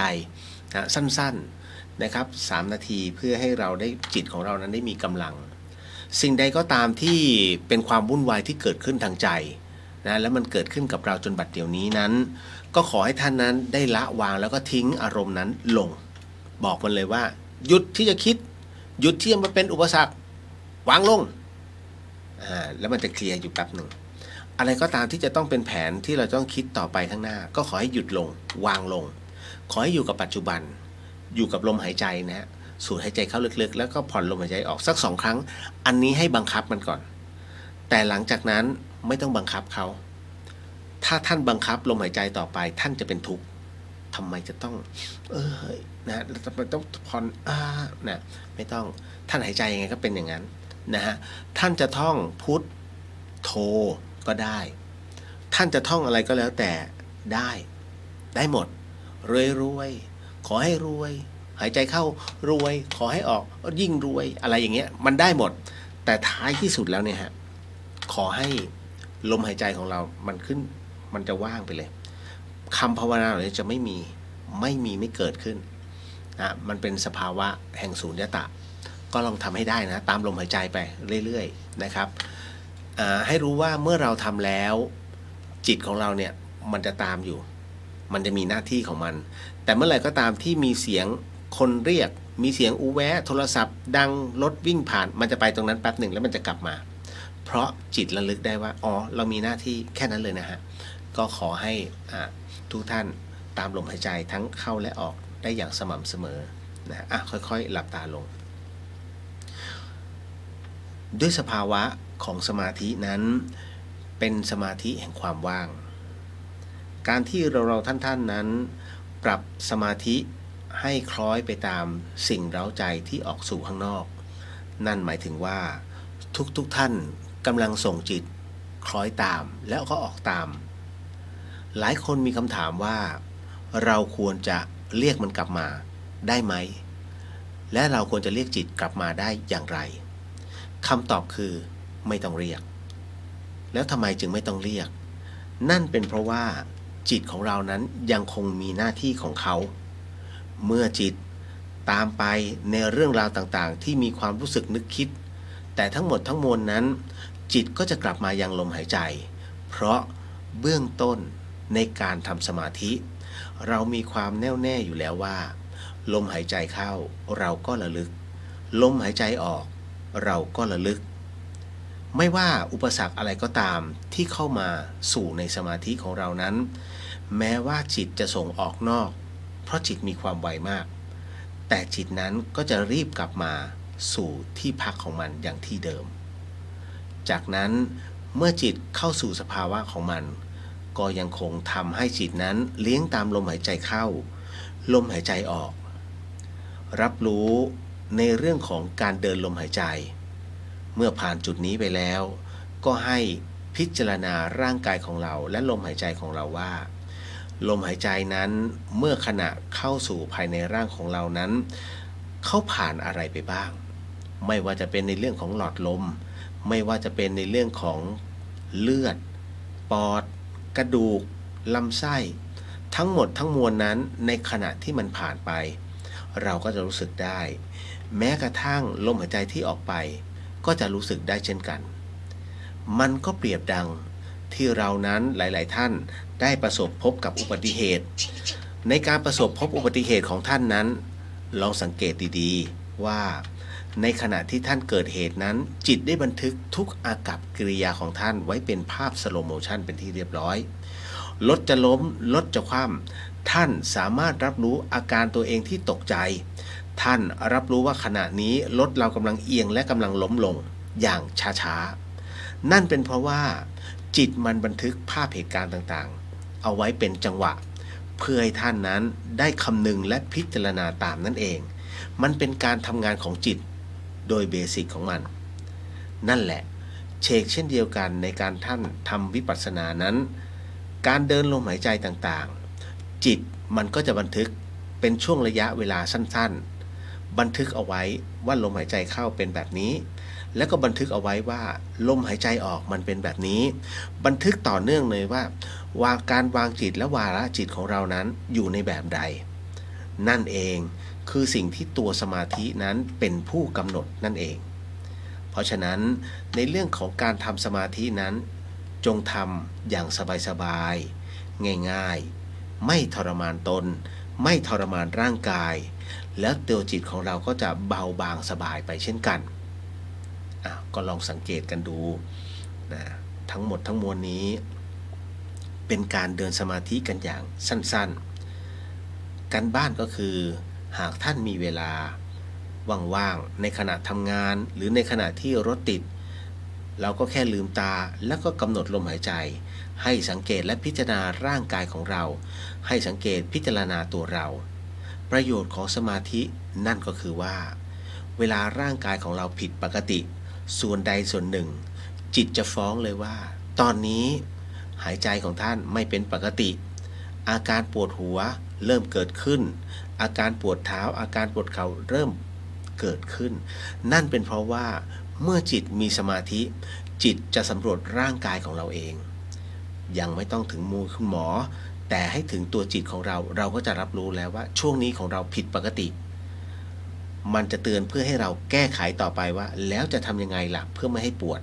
ถ้าคิดไม่ได้อาจจะต้องไปปรึกษาแพทย์ทั้งหมดทั้งมวลจิตจะฟ้องเราเสมอเมื่อเราพิจารณาร่างกายจากภายในนั่นเองเอาละฮะคุณผู้ฟังทุกท่านก็เป็นช่วงระยะเวลานี้ก็ค่อยๆถอนสมาธิเนาะขยับแข้งขยับขาขยับเนื้อขยับตัวนิดนึงได้แล้วเนาะขยับแข้งขยับขาขยับเนื้อขยับตัว ค่อยๆลืมตาค่อยๆลืมตาสูดหายใจลึกๆผ่อนลมหายใจออกเนาะ ถ้าพร้อมแล้วเรามาแผ่เมตตากันก่อนรอบหนึ่งเดี๋ยวในช่วงของเรากล่าวอโหสิกรรมกันเนี่ยมันจะมีช่วงหนึ่งที่ให้สมทานศีล 5ต้องทำความเข้าใจกับผู้ที่เข้ามาใหม่ๆนะฮะว่าในการสมทานศีล 5ของการอโหสิกรรมนั้นให้รับรู้ว่าท่านมิได้สมทานเพื่อตัวเองท่านกำลังเป็นผู้กล่าวสมทานศีลเนี่ยแทนเทพเทวดาและแทนกับเจ้ากรรมนายเวรและแทนกับสัมภเวสีทั้งหมดทั้งมวลนั่นเหตุเพราะว่าเหล่าเทวดานั้นนะฮะท่านจะมาชื่นชมบุญนะฮะและณตรงนี้มาคอยร่วมโมทนาท่านไม่พูด นะฮะแต่ถ้าท่านส่งกำลังบุญให้เหล่าเทพเทวดานั้นนะฮะอันนี้ท่านก็จะโมทนาให้ส่วนเราเจ้ากรรมนายเวรทั้งหลายทั้งที่มีชีวิตอยู่และไม่มีชีวิตนะฮะหรือล่วงลับไปแล้วหรือคอยกลั่นแกล้งเขาก็รอนะเขาก็รอแม้เขาอาจจะดูเห็นแก่ตัวนะเจ้ากรรมนายเวรเพราะเจ้ากรรมนายเวรคือคนที่คอยจ้องจะกลั่นแกล้งตามระเบียบแห่งกรรมของเราที่มีกับเขาแต่ถ้าเราปฏิบัติแบบนี้ให้อภัยเขามันอาจจะไม่ใช่ว่ากรรมมันจะหายนะฮะกรรมเกิดจากการกระทำเมื่อทำแล้วหายได้ก็แต่เมื่อเราสร้างความดีให้มาทบอยู่เรื่อยๆนะมันก็จะกลายเป็นอภัยทานที่เกิดขึ้นนั่นเองส่วนตัวสุดท้ายที่ผมเขียนใน Facebook เลยนะสัมภเวสีสำคัญมากพระเดชพระคุณพระราชพรหมยานเนี่ยท่านบอกเสมอว่าให้กันเนี่ยเวลากรวดน้ำมักจะให้กับคนที่เรารู้จักให้กับญาติเราให้กับคนที่เรารักนะให้กับเจ้ากรรมนายเวรแต่ไม่เคยให้สัมภเวสีสัมภเวสีก็คือตัวพลังงานที่เล่ร่อนไปเรื่อยเขาอาจจะพัดพรากนะจากญาติสนิทมิตรสหายหรือเขาไม่มีหนทางทั้งหลายทั้งปวงดังนั้นเวลาเราทำบุญทำความดีแม้กระทั่งการสวดมนต์ของท่านบางคนติดสวดมนต์ทำวัดเย็นทำวัดเช้าให้ท่านรู้ว่าท่านน่ะกำลังส่งบุญให้กับเทพเทวดาเพราะเทวดาจะมาร่วมโมทนาและในขณะเดียวกันตัวบุญเนี้ยเหล่าสัมภเวสีเขาก็อยากได้แต่พอท่านไม่เอ่ยเขามันไม่ถึงเขาไม่ต้องจำเป็นต้องรู้ชื่ออ้าวก็ให้สัมภเวสีที่อยู่บริเวณรอบๆที่พักอาศัยของข้าพเจ้าหรือเกี่ยวข้องกับข้าพเจ้าอ้าวรับไปด้วยเขาก็จะได้เด็กรุ่นใหม่จะบอกว่ามันมีจริงเหรอเดี๋ยวก็อย่างที่ผมบอกแล้วไวรัสที่มันเพิ่งค้นพบเนี่ยถามว่ามันเพิ่งมีหรือมีมานานแล้วมันมีมานานแล้วนะแต่มันกำลังระบาดซึ่งมาตรวจพบอ้าวมีนิหวายตัวนี้เหมือนกันนะพลังงานแบบนี้ใช่ว่าจะไม่มีนะฮะเพราะฉะนั้นเราให้ไปก่อนผู้ให้ย่อมได้เปรียบแค่นั้นเลยมาขออนุญาตอุทิศบุญก่อนเนาะสาธุ ขอเป็นบทอันนี้แล้วกัน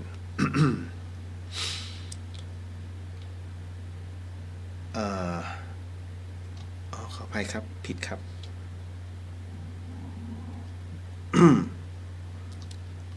พร้อมนะครับ อิทางปุญญพลังผลบุญใดที่ข้าพเจ้าทั้งหลายได้บำเพ็ญมาแล้วณโอกาสนี้ข้าพเจ้าทั้งหลายขออุทิศส่วนกุศลนี้ให้แก่เจ้ากรรมนายเวรทั้งหลายที่เคยล่วงเกินมาตั้งแต่ชาติก่อนก็ดีชาตินี้ก็ดีขอเจ้ากรรมนายเวรทั้งหลายจงโมทนาส่วนกุศลนี้และข้าพเจ้าทั้งหลายขออุทิศส่วนกุศลนี้ให้แก่เทพเจ้าทั้งหลายที่ปกปักรักษาข้าพเจ้าและเทพเจ้าทั้งหลายทั่วสากลพิภพท่านท้าวพญายมราชขอเทพเจ้าทั้งหลายและท่านท้าวพญายมราชจงโมทนาส่วนกุศลนี้ขอจงเป็นสักขีพยานในการบำเพ็ญกุศลของข้าพเจ้าในครั้งนี้ด้วยเถิดสาธุสาธุสาธุลำดับต่อไปเป็นการอโหสิกรรมนะครับนะฮะ ณตรงนี้ค่อนข้างจะนานนิดหนึ่งผมจะให้เวลาท่านขยับเนื้อขยับตัวหรือว่าจะไปเข้าห้องน้ำก็ได้แต่ว่าเมื่อขึ้นอโหสิกรรมแล้วอย่าละจากพื้นที่นะครับนะฮะ เพราะว่าอันนี้มันไม่พูดถึงผลกระทบ นะฮะแต่ว่าขอใช้คำว่าพี่เลียวขอร้อง นะครับให้เวลาสัก3 นาทีนะ3 นาทีครับเผื่อจากดื่มน้ำหรือว่ากินไปเข้าห้องน้ำอะไรเงี้ยนะครับแล้วรีบกลับมานั่งนะฮะ ก็ต้องบอกว่าในส่วนของการทำอโหสิกรรม นะครับมันไม่ได้ทำกันทุกๆวันไงนะฮะ1 เดือนก็ทำกัน1 ครั้งนะฮะแล้วยกเว้นว่าในเรื่องในเขาเรียกว่าในวาระพิเศษซึ่งในวาระพิเศษเนี่ยอย่างช่วงปีใหม่ที่ผ่านมามันไม่ตรงกับ15 ค่ำเนาะนะก็จะได้รับการเห็นชอบจากคณะสงฆ์นะของวัดฝายหิน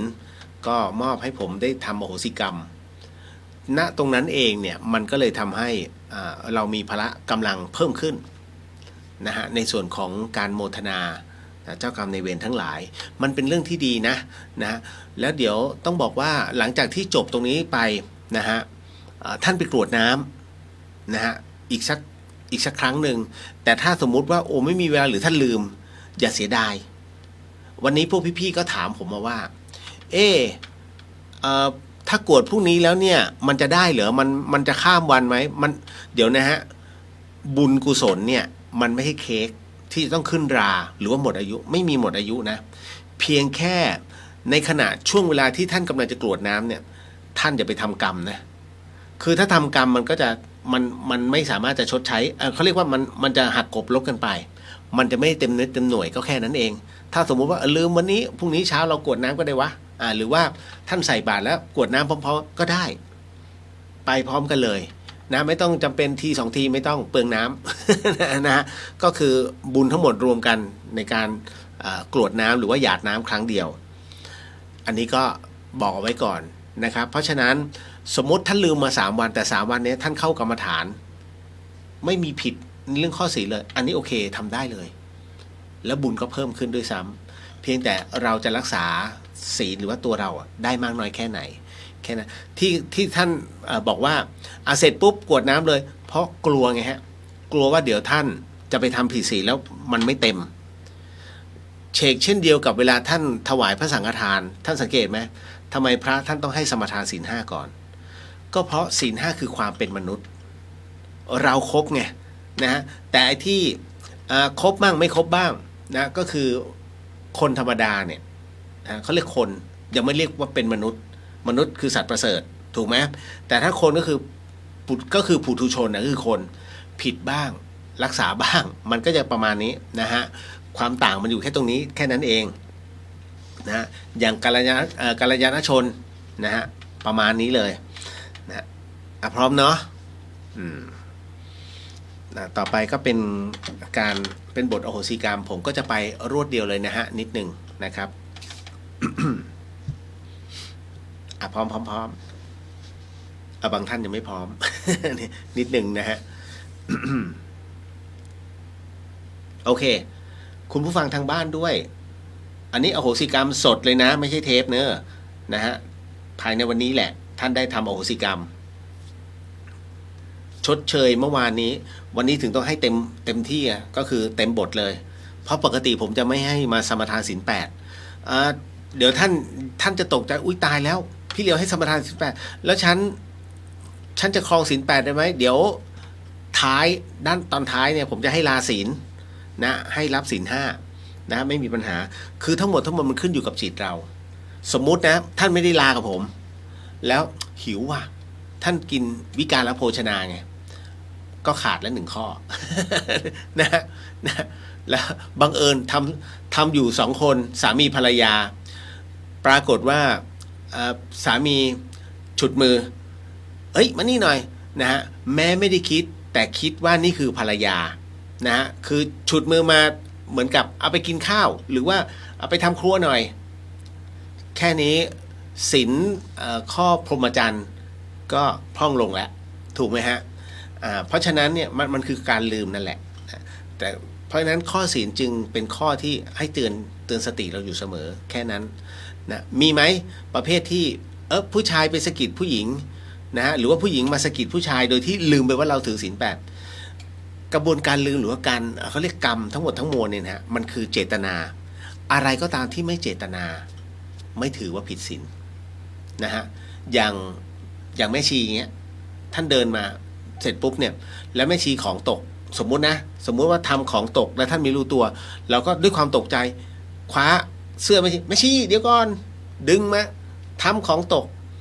ถามว่าตรงนี้ทำไมแม่ชีจึงไม่มีปฏิกิริยาเพราะแม่ชีรู้ว่าสิ่งที่เราผู้เป็นผู้ชายเนี่ยทำ ไม่ได้มีเจตนาในการล่วงเกินนะท่านก็จึงไม่โมโหหรือว่าไม่อะไรทั้งนั้นนะเพราะมันเป็นการบริสุทธิ์ใจแค่นั้นเลยศีลไม่ขาดนะท่านก็ศีลไม่ขาดนะอันนี้เลยต้องบอกว่าแล้วเราก็ไม่ได้ติดกรรมเพราะด้วยความที่เรามีความประสงค์ดีนั่นเองความต่างของกฎหมายมันอยู่นี่แหละระหว่างศีลกับกฎหมาย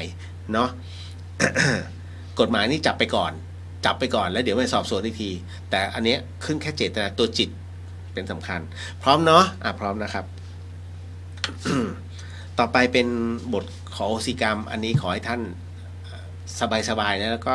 น้อมจิตตามหรือถ้ามีโอกาสกล่าวตามก็กล่าวตามผมจะเว้นวรรคเป็นช่วงๆให้นะฮะแต่ผมก็จะบอกว่าตอนนี้ว่าตามตอนนี้หยุดแค่นี้เดี๋ยวผมว่าต่อนะฮะพร้อมเนอะสาธุขอบรมพุทธานุญาตแด่องค์สมเด็จพระสัมมาสัมพุทธเจ้าทุกพระองค์พระอาจารย์นพพรอาทิตย์จวังโสพระอาจารย์สมบัติภูริปัญโยท่านอาจารย์แม่ชีเพียงเดือนธนสารพิพิธและอาจารย์ภาสกรภูริวัฒโนและพระอาจารย์เกียรติณรงค์กิติวัฒโนผู้เริ่มต้นในการขอประกาศอโหสิกรรมให้กับเหล่าพรหมเทพเทวดาทั้งหลายสรรพสัตว์สรรพวิญญาณทั้งหลายให้ได้มาร่วมเมตตาให้อโหสิกรรมกับเราผู้ร่วมประกาศและโมทนาความดีอันเป็นเมตตาและมหากุศลในครั้งนี้ขอจงประทานอนุญาตด้วยเถิด อันนี้ก็ขอบูชาพระรัตนตรัยนะฮะอะระหังสัมมาสัมพุทโธภควา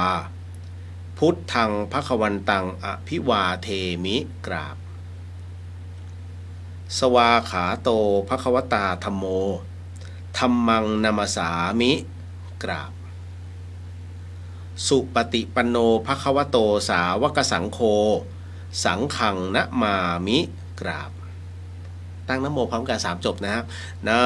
โมตัสสะภะคะวะโตอะระหะโตสัมมาสัมพุทธัสสะนะโมตัสสะภะคะวะโตอะระหะโตสัมมา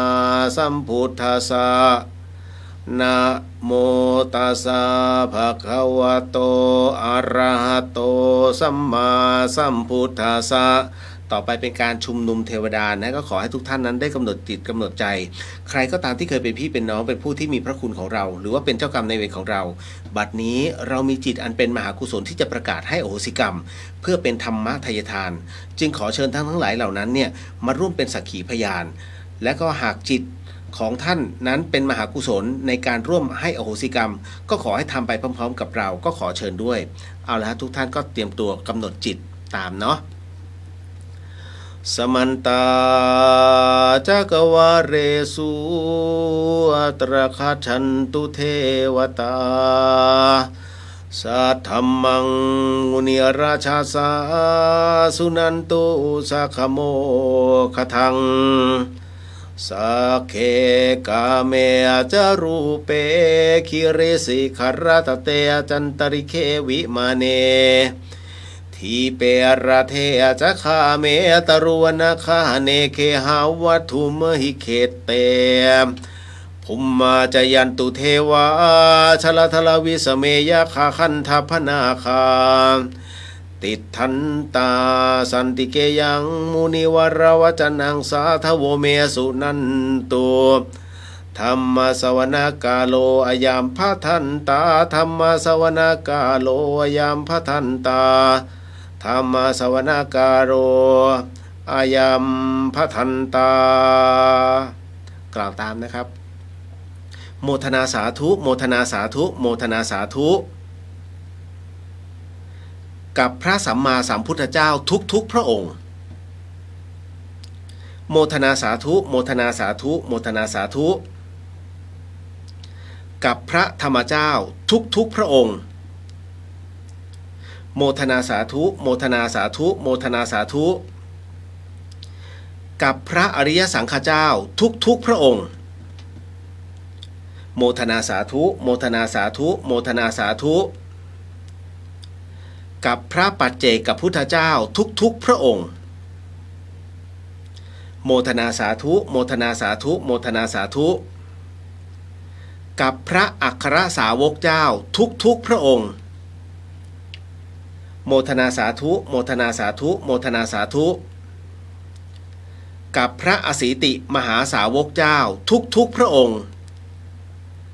โมทนาสาธุโมทนาสาธุโมทนาสาธุ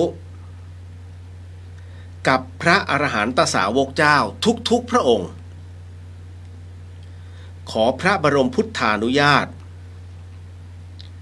ขอพระองค์ทรงประทานพระวโรกาสให้ข้าพระพุทธเจ้าและคณะพร้อมด้วยพรหมเทพเทวดาทั้งหลายสรรพสัตว์ทั้งหลายสรรพเจ้ากรรมนายเวรทั้งหลายได้ทำพิธีขออโหสิกรรมในกรรมทั้งหลายทั้งปวงที่ข้าพเจ้าทั้งหลายได้เคยประมาทล่วงเกินแก่องค์พระศาสดาสัมมาสัมพุทธเจ้าพระธรรมเจ้าพระอริยสังฆเจ้าท่านผู้ทรงคุณพระคุณความดีและบารมีธรรมทั้งหลายด้วยกายก็ดี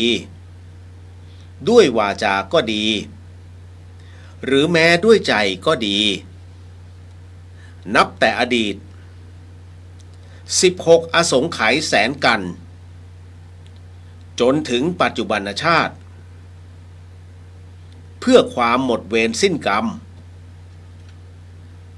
เพื่อมรรคผลนิพพานและความวิมุตติหลุดพ้นได้โดยง่ายในฉับพลันนี้ด้วยเถิดตั้งนะโมพร้อมกัน3 จบครับนะโมตัสสะภะคะวะโตอะระหะโตสัมมาสัมพุทธัสสะนะโมตัสสะภะคะวะโตอะระหะโตสัมมาสัมพุทธัสสะนะโมตัสสะภะคะวะโตอะระหะโตสัมมาสัมพุทธัสสะต่อไปเป็นบทขอขมานะไม่ว่าจะเป็นในชาตินี้หรือว่าในอดีตชาติเราอาจจะเคยเป็นใครก็แล้วแต่นะฮะอาจจะไปทำผิดนี่นู่นนั่นนะก็เป็นบทที่เราใช้ขอขมาพ่อแม่ครูบาอาจารย์แล้วก็สรรพสัตว์ทั้งหลายทั้งหมดทั้งมวลนะฮะว่าตามเนอะสัมมาสัมพุทโธปมาเทนะทวารัตเยนะกตังสัพพังอปราทังขมตุโนพันเตสวาขาโตภควตาธัมโมปมาเทนะทวารัตเยนะกตังสัพพังอปราทังขมตุโนพันเตสุปฏิปันโนภควโตสาวกสังโฆปมาเทนะทวารัตเยนะกตังสัพพังอปราทังขมตุโนพันเตรัตนตเยปมาเทนะทวารัตเยนะกตังสัพพังอปราทังขมตุโนพันเตสังโฆอริยสังโฆปมาเทนะทวารัตเยนะกตังสัพพังอปราทังขมตุโนพันเตเถเรมหาเถเรปมาเทนะทวารัตเยนะกตังสัพพังอปราทังขมตุโนพันเตทานบารมีทานอุปบารมีทานปรมัตถบารมีศีลบารมีศีลอุปบารมีศีลปรมัตถบารมีเนกขัมมะบารมีเนกขัมมะอุปบารมี เนกขัมมะปรมัตถบารมีปัญญาบารมีปัญญาอุปบารมีปัญญาปรมัตถบารมีวิริยะบารมีวิริยะอุปบารมีวิริยะปรมัตถบารมีขันติบารมีขันติอุปบารมีขันติปรมัตถบารมีสัจจะบารมีสัจจะอุปบารมีสัจจะปรมัตถบารมีอธิษฐานบารมีอธิษฐานอุปบารมีอธิษฐานปรมัตถบารมีเมตตาบารมีเมตตาอุปบารมีเมตตาปรมัตถบารมีอุเบกขาบารมีอุเบกขาอุปบารมีอุเบกขาปรมัตถบารมีญาณสัมปันโนปมาเทนะทวารตเยนะกตังสัพพังอปราทังคัมมตุโนพันเตญาณวิมุตติบารมีญาณวิมุตติอุปบารมีญาณวิมุตติปรมัตถบารมีญาณสัมปันโนปมาเทนะทวารตเยนะกตังสัพพังอปราทังคัมมตุโนพันเตมรรคผลนิพพานบารมีมรรคผลนิพพานอุปบารมีมรรคผลนิพพานปรมัตถบารมีญาณสัมปันโนปมาเทนะทวารตเยนะกตังสัพพังอปราทังคัมมตุโนพันเตคุรุอาจาริเยปมาเทนะทวารตเยนะกตังสัพพังอปราทังคัมมตุโนพันเตมาตาปิตเรปมาเทนะทวารตเยนะกตังสัพพังอปราทังคัมมตุโนพันเตโมทนาสาธุ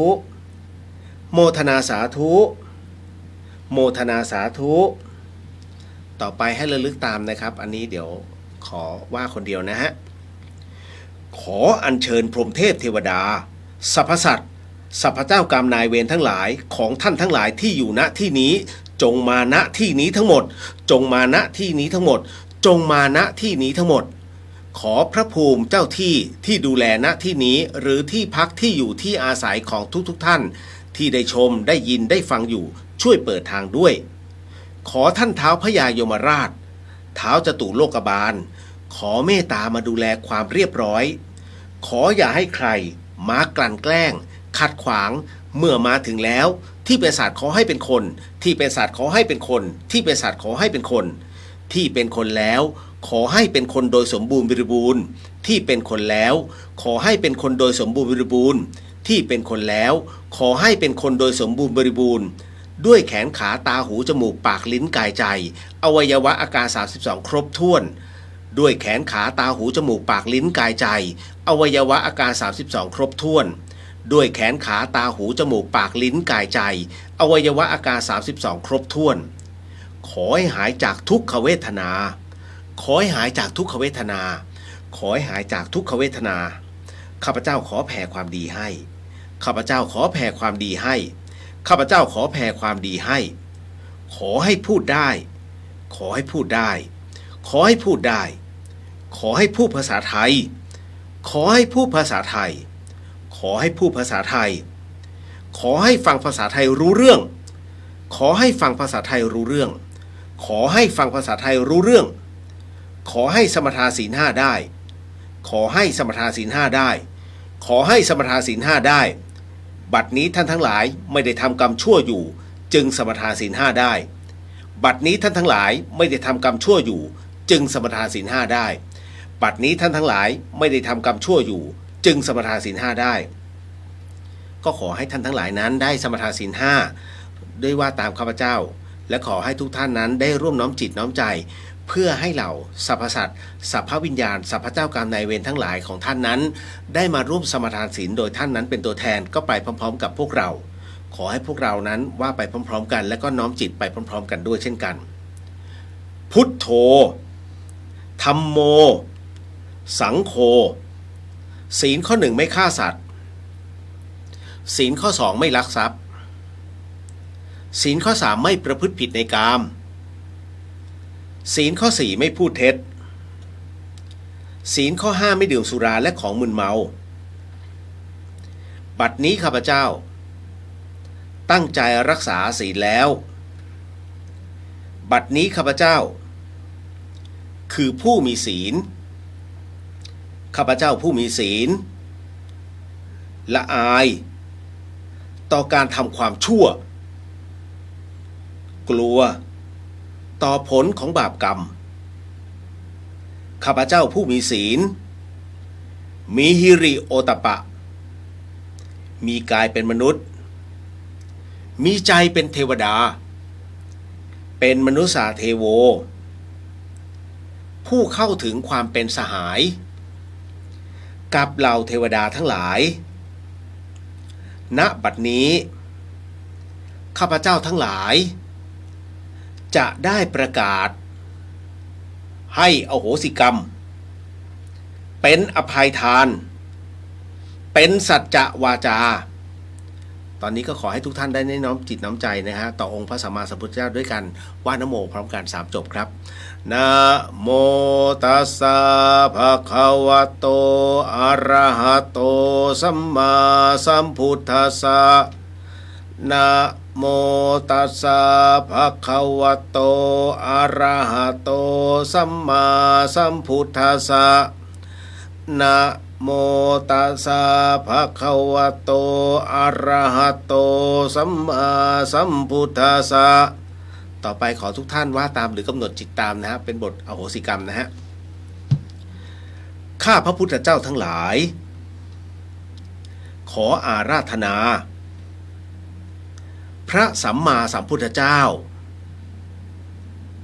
พระธรรมเจ้าพระอริยสังฆเจ้าพระปัจเจกพุทธเจ้าพระอสีติมหาสาวกเจ้าพระอรหันตสาวกเจ้าทุกพระองค์ท่านท้าวพญายมราชท่านท้าวจตุโลกบาลพระสยามเทวาธิราชและคณะทุกพระองค์ขอจงโปรดเมตตากรุณาเสด็จมาเป็นสักขีพยานและร่วมโมทนา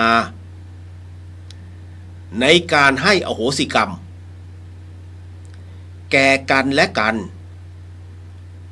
และแก่ผู้ที่เคยล่วงเกินต่อข้าพระพุทธเจ้ามาแล้วทั้งหลายทั้งปวงในทุกกับทุกกัน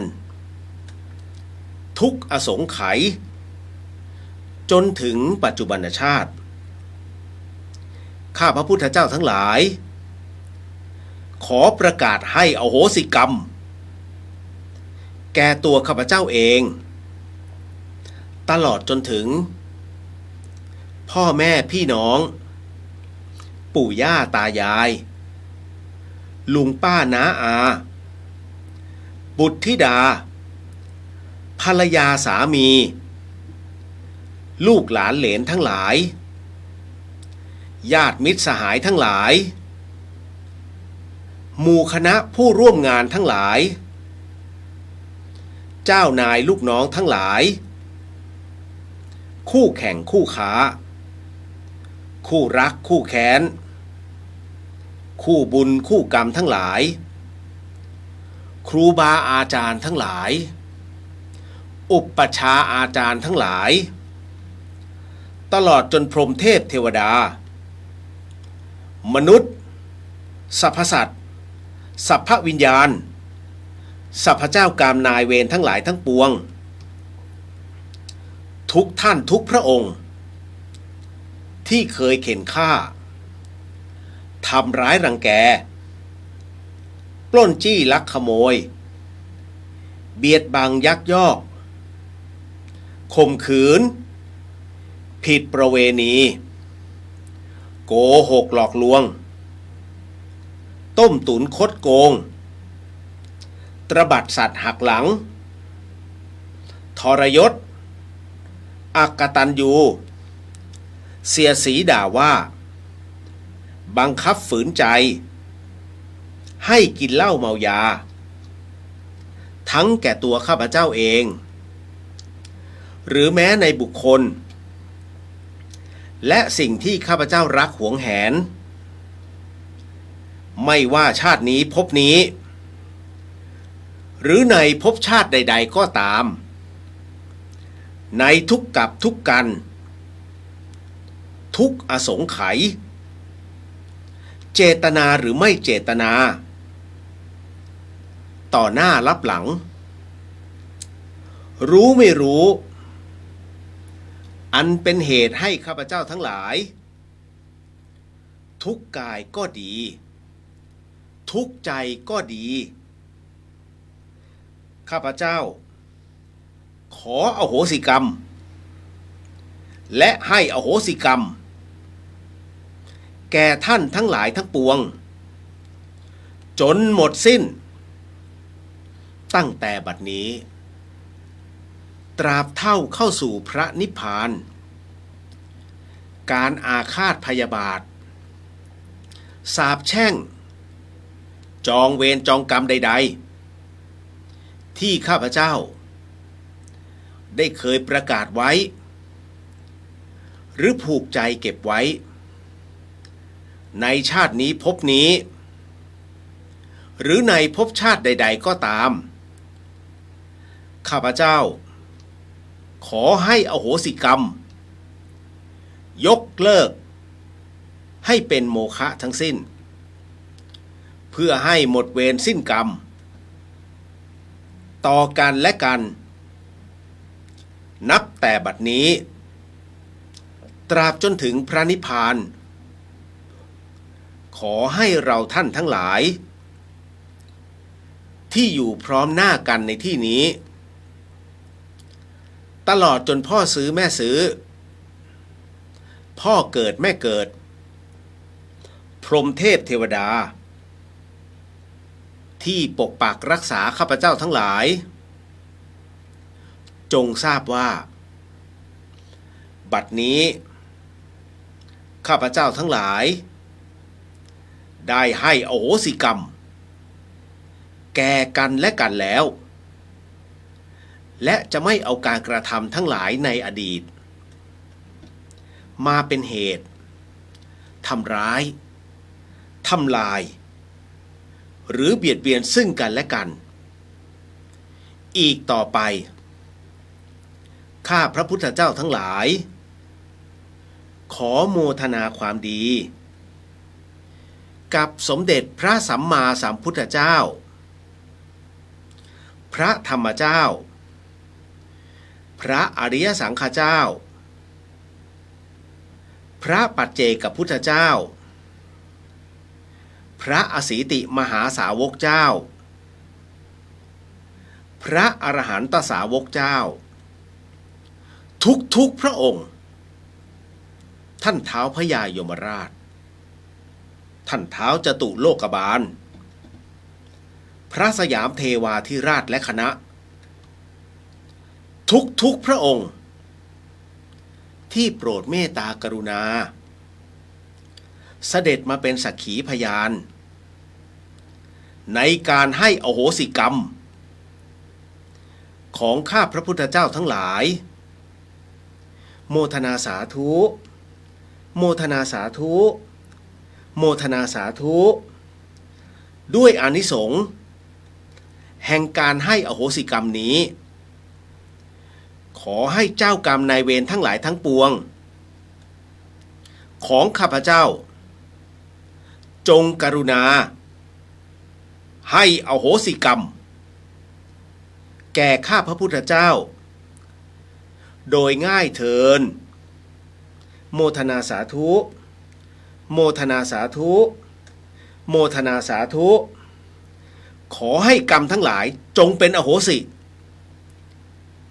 ขอให้กรรมทั้งหลายจงเป็นอโหสิขอให้กรรมทั้งหลายจงเป็นอโหสิขอให้วิบากกรรมชั่วและโรคภัยทั้งหลายทั้งปวงจงยุติการส่งผลขอให้วิบากกรรมชั่วและโรคภัยทั้งหลายทั้งปวงจงยุติการส่งผลขอให้วิบากกรรมชั่วและโรคภัยทั้งหลายทั้งปวงจงยุติการส่งผลขอให้วิบากกรรมดีทั้งหลายทั้งปวงจงส่งผลสำเร็จขอให้วิบากกรรมดีทั้งหลายทั้งปวงจงส่งผลสำเร็จขอให้วิบากกรรมดีทั้งหลายทั้งปวงจงส่งผลสำเร็จโมทนาสาธุโมทนาสาธุโมทนาสาธุขอให้ข้าพเจ้าพร้อมด้วยพรหมเทพเทวดาสรรพสัตว์สรรพวิญญาณสรรพเจ้ากรรมนายเวรทั้งหลายทั้งปวงจงสำเร็จมรรคผลนิพพานในชาติปัจจุบันโดยเร็วพลันเทินให้อโหสิให้อโหสิให้อโหสิขอโหสิขอโหสิขอโหสิให้อโหสิให้อโหสิให้อโหสิขอโหสิขอโหสิขอโหสิให้อโหสิให้อโหสิให้อโหสิสาธุสาธุสาธุอนุโมทามิตอนนี้ก็ขอให้ทุกท่านนั้นนะฮะที่อยู่ในบ้านหรือว่าใกล้เคียงหรือว่าใช้อยู่โซเชียลนั้นก็ขอให้ขอโหสิซึ่งกันและกันนะฮะผมก็เช่นการขอโหสิแล้วก็ให้อโหสิกับทุกท่านนะฮะอะไรที่ทำให้คุณเข้าหมองใจเขาขอโหสิและให้อโหสินะก็เรามาเริ่มรีเซ็ตความดีนะฮะหรือว่ากรรมดีกันใหม่นะฮะก็รักษาให้ได้มากที่สุดเนาะก็1 เดือนจะทำกัน1 ครั้งนะฮะสาธุสาธุเห็นไหมไม่ต้องเสียเงินบุญฟรีก็มีเนาะ จริงๆไม่มีหรอกเพราะท่านต้องเสียเวลานะตรงนี้ด้วยแล้วก็ต้องเอาจิตใจอันบริสุทธิ์ของท่านเน่ยเข้ามาโมทนาด้วยสาธุทุกท่านนะครับขอโหสิแล้วก็ให้โหสิกันเนาะนะฮะพี่จันทร์สวัสดีค่ะนานเข้ามารับฟังชมค่ะขอโหสิและให้โหสิกรรมค่ะสาธุเช่นกันฮะขอโหสิให้โหสิป๋อมแปมสวัสดีค่ะมาช้าไปไหมไม่หรอกนะฮะไม่มีการช้าไปสำหรับการให้โหสิและให้และขอโหสิเนาะขออนุญาตนะฮะเอาโหสิกันไปก่อนนะเดี๋ยวขออนุญาตส่งเทวดาก่อนนะโมตัสสะภะคะวะโตอะระหะโตสัมมาสัมพุทธัสสะนะโมตัสสะภะคะวะโตอะระหะโตสัมมาสัมพุทธัสสะนะโมตัสสะภะคะวะโตอะระหะโตสัมมาสัมพุทธัสสะทุกขปัตตาจนิทุกข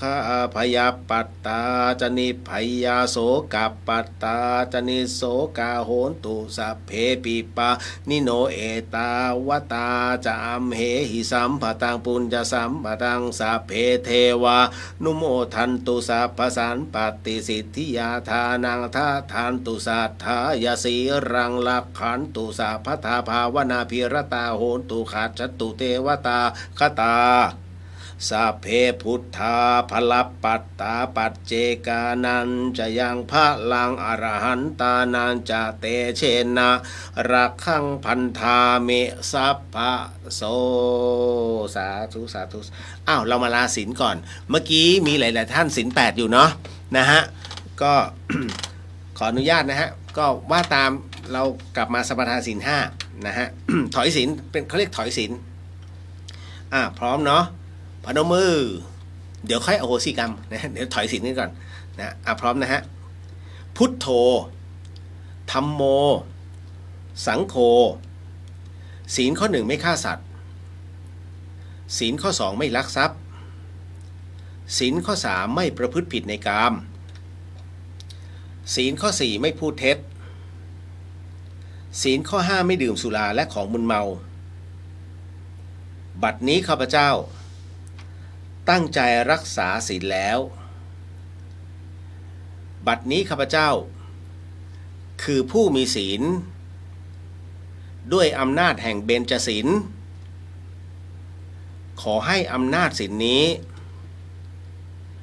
จงบังเกิดแก่ข้าพเจ้าและครอบครัวทั้งคุ้มครองในพยันตรายต่างๆหากกระทำสิ่งใดก็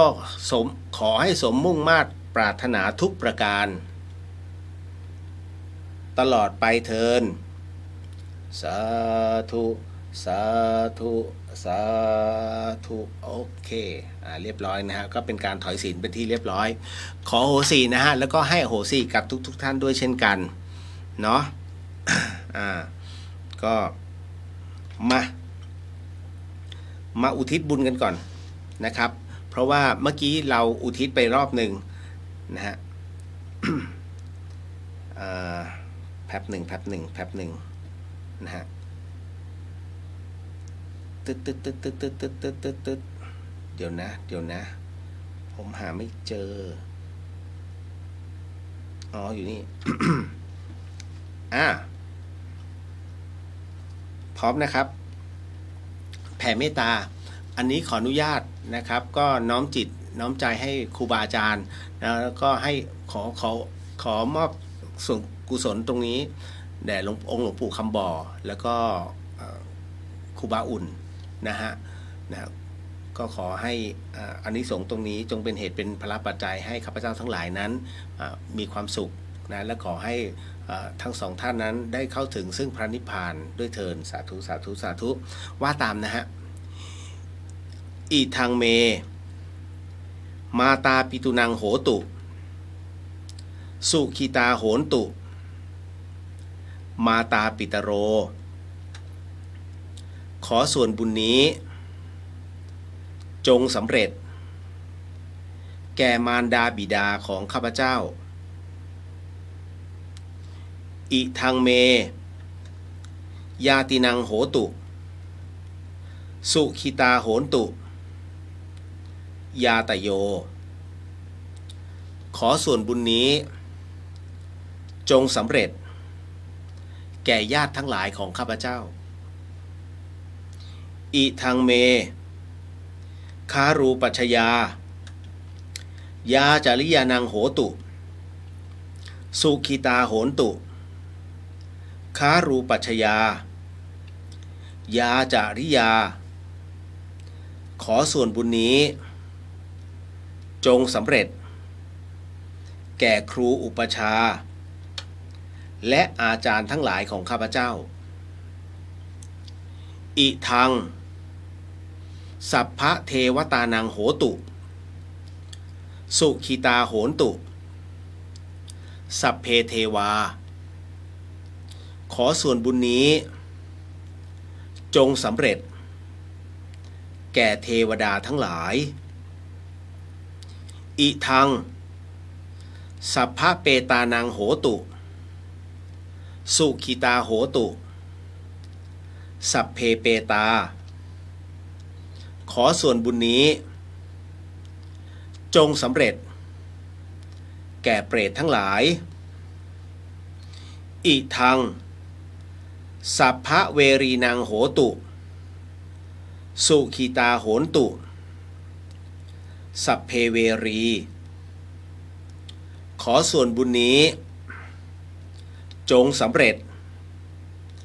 แก่เจ้ากรรมนายเวรทั้งหลายแด่สัมภเวสีทั้งหลายอิทังสัพพะสัตตานังโหตุสุขิตาโหนตุสัพเพสัตตาขอส่วนบุญนี้จงสำเร็จแก่สัตว์ทั้งหลายขอให้สัตว์ทั้งหลาย มีความสุขทั่วหน้ากันเทินมหาเถเรปมาเทนะทวารัตเยนกตังสัพพังอปราทังขมตุโนพันเตมหาเถเรปมาเทนะทวารัตเยนกตังสัพพังอปราทังขมตุโนพันเตมหาเถเรปมาเทนะทวารัตเยนกตังสัพพังอปราทังขมตุโนพันเตนะก็เป็นการขอโอโหสินะขอสมาลาโทษต่อพ่อแม่ครูบาอาจารย์นะฮะทั้งหลวงปู่คำบ่อแล้วก็ครูบาอุ่นนะฮะ ก็เป็นการเดี๋ยวให้พรทุกท่านก่อนเนาะนะเมื่อกี้เป็นการทำความดีในเรื่องของการอโหสิกรรมสาธุนะฮะนะโมตัสสะภะคะวะโตอะระหะโตสัมมาสัมพุทธัสสะนะโมตัสสะภะคะวะโตอะระหะโตสัมมาสัมพุทธัสสะนะโมตัสสะภะคะวะโตอะระหะโตสัมมาสัมพุทธัสสะสัพพพุทธานุภาเวนะสัพพธัมมานุภาเวนะสัพพสังขานุภาเวนะพุทธรัตนังธรรมรัตนังสังฆรัตนังตินนังรัตนานังอนุภาเวนะจตุรสีติสหัสธรรมขันธานุภาเวนะปิตกัตยานุภาเวนะชินสาวกานุภาเวนะสัพเพเตโรคาสัพเพเตพยาสัพเพเตอันตรายาสัพเพเตอุปัฏฐวาสัพเพเตทุนิมิตาสัพเพเตอวังคลาวินาสันตุอายุวัฏโกธนวัฏโกสิริวัฏโกยสวัฏโกพลวัฏโกวันวัฏโกสุขวัฏโกโหตุสัพพทาทุกขโรคพยาเวราโสกาสตุจุปัทวะอเนการตรายาปิวินาสันตุจเตชะสาชัยสิทธิทนังลาพังโสถีภคยังสุขังพลังสิริอายุจวันโนจะโพคังวุฒิจยสวาสัตวสาจะอายุจะชีวสิทธิพวันตุเตสาธุสาธุสาธุ เอาละก็ให้พรเป็นที่เรียบร้อยนะก็มีเวลาพอจะเหลืออีก7 นาทีเนาะนะนิดหนึ่งแล้วกัน คุณเจนครับบอกว่าขอน้อมถวายบุญทุกบุญกุศลที่โยมทำน้อมถวายเป็นอาจาริยบูชาแด่หลวงปู่คำบ่อและครูบาอุ่นสู่พระนิพพานด้วยนะเจ้าค่ะสาธุขอพ่วงบุญไปด้วยครับ นะก็ทำได้ครับทำได้นะฮะอย่างกัลยาณมิตรของเราเนี่ยนะฮะท่านอ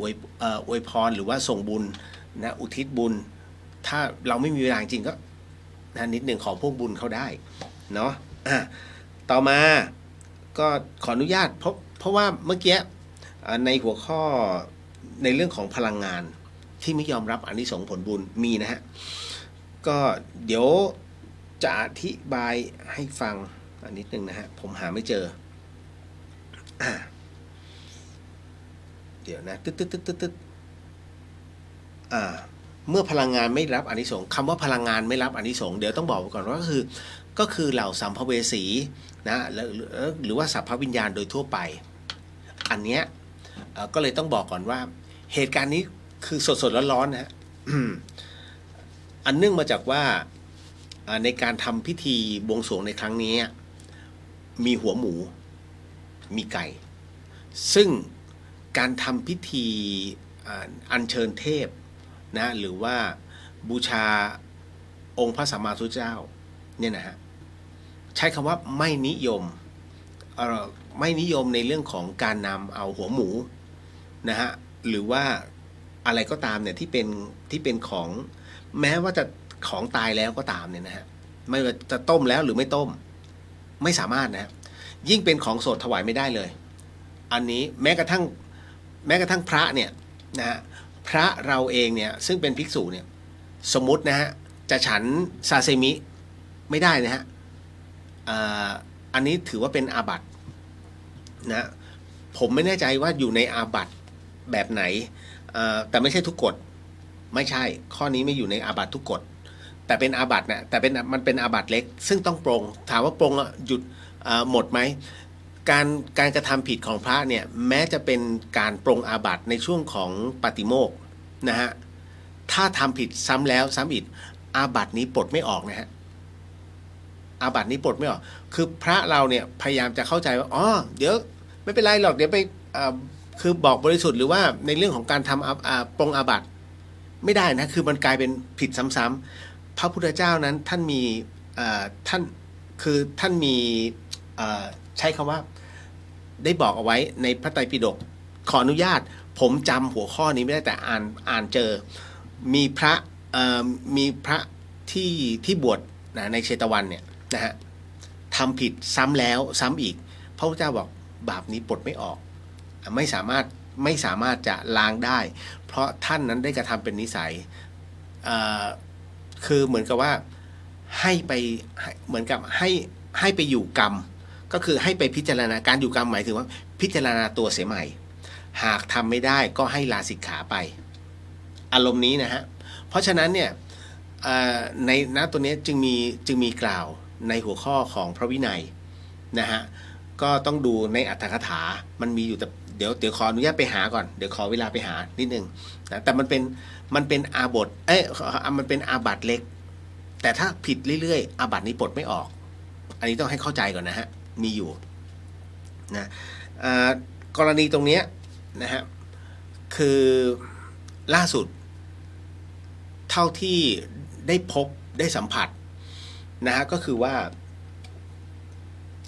การบูชาสิ่งเหล่านี้นะฮะพระพุทธเจ้าท่านไม่รับอย่าลืมว่าพระบรมสารีริกธาตุเนี่ยนั่นคือกระดูกของพระพุทธเจ้าท่านไม่สรรเสริญในเรื่องของการให้นำเอาพวกของแบบนี้คือถ้าตัดหัวหมูมาแล้วถวายทั้งหัวหมูไม่ได้นะแต่ถ้าทำเป็นภัตตาหารนำถวายนั่นหมายถึงว่าทั้งหมดทั้งมวลนั้นได้ถูกปรุงแต่งมาเป็นที่เรียบร้อยนะฮะก็เลยพอถึงนะตอนผมทำไมพลังงานไม่ลงทำไมพลังงานจึงไม่เข้าไม่ลงนั่นนะฮะ มันก็เลยทำให้รู้สึกว่าอ๋อเขาไม่รับพลังงานอันบริสุทธิ์ไม่รับของคาวเหล่านี้แต่ว่าเหล่าสัมภเวสีมีกรณีตรงนี้ฮะอย่างกรณีผมกำลังพูดถึงพลังฟังเป็นนิยายนะฟังเป็นนิยายนะฮะคือเราสัมภเวสีอย่างที่เชียงแสนเนี่ยเชียงแสนนั้นเป็นเมืองแห่งเรียกว่าโอ้โหเดี๋ยวพม่าเข้ามาเดี๋ยวเชียงใหม่ขึ้นมาตีแม้กระทั่งอยุธยาก็ขึ้นมานะฮะกว่าจะมาเป็นเชียงแสนล้มหายตายจากตั้งแต่โบราณจนถึงปัจจุบันเนี่ยนะฮะเรานักรบเหล่านั้นถามว่าถูกลืมไหมก็ถูกลืมตามกาลและเวลาแต่บางทีท่านทุกอย่างเนี่ยมันมีเกิดขึ้นตั้งอยู่ดับไปอนิจจังทุกขังอนัตตานี่คือกฎไตรลักษณ์ถูกไหมฮะนี่คือกฎธรรมชาติทุกอย่างย่อมมีจุดสิ้นสุดของมันแต่กรณีของพลังงานบางพลังงานซึ่ง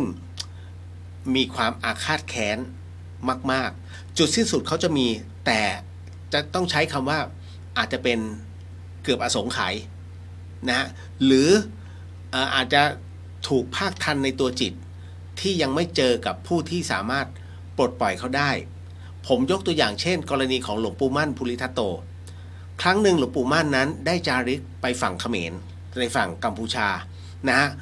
แล้วอยู่ๆหลวงปู่มั่นนั้นได้เผชิญกับผีป่าอันนี้เล่าสู่กันฟังนะฮะหลวงปู่มั่นนั้นได้เผชิญกับผีป่าแล้วหลวงปู่มั่นเนี่ยท่านก็บอกว่าท่านเป็นใครผีป่าบอกว่าเราคือผู้ที่อาศัยอยู่ในป่าแห่งนี้ท่านกำลังบุกรุกเข้ามานะที่ตรงนี้เราจำเป็นที่จะต้องขับไล่ท่านออกไปหลวงปู่มั่นนั้นจึงสอนให้ผีป่าตัวเนี้ยให้รู้จักคำว่าศีลให้รู้จักการปฏิบัติให้รู้จักการปล่อยวางในเรื่องของการยึดติดพื้นที่การเป็นเจ้าของนะฮะเพราะท่านคือหนึ่งพลังงานท่านไม่ใช่เจ้าของพื้นที่ที่เป็นคนหรือมีโฉนดเพราะฉะนั้นในเมื่อเป็นพลังงานตรงนี้อย่าไปยึดติดมันท่านก็จะมีทุกข์เพราะฉะนั้นใครที่บุกรุกเข้ามาท่านก็จะมาไล่อารมณ์โกรธอารมณ์เกลียดในการไล่นี้เองนะจึงเป็นมิจฉาทิฏฐิที่เกิดขึ้นตามสภาวะอารมณ์หลวงปู่มั่นพอเทศตรงนี้เสร็จปุ๊บท่านเชื่อไหมว่าวิญญาณตัวนี้เริ่มคลายจนกระทั่งวันที่3ยอมมารับศีลจากหลวงปู่มั่นแล้ววิญญาณตัวนี้จึงไปเกิดนั่นหมายถึงว่าพอหลวงปู่มั่นผ่านออกมาเสร็จปุ๊บเนี่ยชาวบ้านก็ถามว่าเอ้าท่านไม่โดน เจ้าป่าเจ้าเขาเล่นเขาจะเชื่อมีความเชื่อว่าเป็นเจ้าป่าเจ้าเขาท่านไม่เจอเจ้าป่าเจ้าเขาเล่นงานเหรอเนี่ยที่เนี่ยพระแต่ละที่มาอยู่กันไม่ได้ก็จะบอกอย่างนี้หลวงปู่มั่นก็บอกอ๋อตอนนี้ไม่มีแล้วก็ปล่อยไปแล้วท่านไปเกิดแล้วเห็นไหมฮะนั่นหมายถึงว่านาน2 นานแล้วความพยาบาทที่มันเกิดขึ้นเนี่ยนะฮะความยึดติดของสัพพวิญญาณเนี่ยมันยังมีอยู่มันจึงมีมิจฉาทิฏฐิแต่พอเจอบุคคลซึ่งใช่และเป็นเวลาที่ใช่ถูกปลดปล่อยทันทีก็เช่นเดียวกับสัพพวิญญาณที่อำเภอเชียงแสนก็มีประเภทนี้แล้วคราวนี้ในเรื่องของการทำพิธีบวงสรวงนะฮะก็เอาเป็นว่าผมไม่มั่นใจนะมันเป็นบทที่ค่อนข้างจะคลุมเครือแม้ใช้คำว่าไม่มีให้สัมภเวสีตรงนี้จริงๆแล้วหลวงพ่อพระราชบรมยานท่านบอกในคำเทศเลยนะฮะว่าเวลาเราจะให้พรหรือว่าจะให้บุญอุทิศบุญส่วนกุศลเนี่ยนอกจากให้ผู้เสียชีวิตที่เรารู้จักแล้วเนี่ยอย่าลืมสัมภเวสีเขาก็รอว่าเมื่อไหร่ท่านจะถ้าปุ๊บเนี่ยเขาก็ดีใจซึ่งของฟรีหลวงพ่อท่านบอกของฟรีไม่มีในโลกหรอกเพราะท้ายที่สุดแล้วเนี่ยเราก็จะได้รับสิ่งดีๆจากเหล่าสัมภเวสีเหล่านั้นแม้เวลาท่านสวดมนต์นะฮะหรือว่าสวดเอาง่ายๆเด็กนักเรียนทุกๆเช้าเนี่ยที่เขาสวดมนต์ทุกๆเช้าเข้าแถวเนี่ยนะฮะก็จะมีเหล่าพลังงานนำมาร่วมโมทนามารอรับอานิสงส์เพราะช่วงที่เด็กสวดนั้นแล้วจิตเขาบริสุทธิ์เด็กๆนะฮะหน้าเสาธงเนี่ยจิตอันบริสุทธิ์แล้วจิตเขามุ่งเฉพาะที่ในส่วนของบทสวดมนต์ที่พูดถึงสรรเสริญพระพุทธพระธรรมพระสงฆ์ความบริสุทธิ์ตรงนี้นี่เองเนี่ยเขารับรู้ได้ถ้าน้องๆเหล่านั้นเนี่ยอุทิศบุญให้กับสัมภเวสีผมเชื่อมั่นว่าลุ่งหลายๆคนแต่อันนี้พอถึงเสร็จปุ๊บเนี่ยอันนี้เทวดาท่านได้นะก็เหมือนกับพอสวที่ผ่านมาโอ้โหสุดอันนี้อย่าให้บรรยายขนลุกคืนแรกหมาหอนทั้งป่าเลยนะที่เล่าให้ฟังนะฮะเพราะว่าหมู่บ้านนั้นเป็นชาวคริสต์ซึ่งคริสต์เขาไม่สอนให้เชื่อเรื่องราวเหล่านี้แต่ท่านเชื่อไหมไอ้ที่ไม่สอนเนี่ยชาวบ้านแต่ละคนพูดถึงกันหมดเลยแล้วก็มาเล่าให้ฟังนี่นู่นนั่นผมถึงไม่แปลกใจว่าเวลาเราสวดมนต์บนดอยหรือว่าต่างถิ่นอย่างเงี้ยฮะทำไมจึงมีสิ่งเหล่านี้มาเพราะมันไปกระตุ้นเพื่ออารมณ์หลวงปู่มั่นกับผีป่าซึ่งอยากรู้ว่าบุญเนี้ยใครเป็นคนที่ใครที่เอามาแจกแค่นั้นเลยฮะเนาะเพราะฉะนั้นตรงนี้ในเรื่องของการที่พลังงานไม่รับอานิสงส์เพราะมันมีสิ่งหนึ่งสิ่งใดที่ผิดออกไปแล้วเขาไม่สามารถรับได้รับตรงนี้กูติดกรรมอารมณ์นี้เลยนะฮะเพราะฉะนั้นมันก็เหมือนกับเงินที่ถูกให้มามันติดกรรม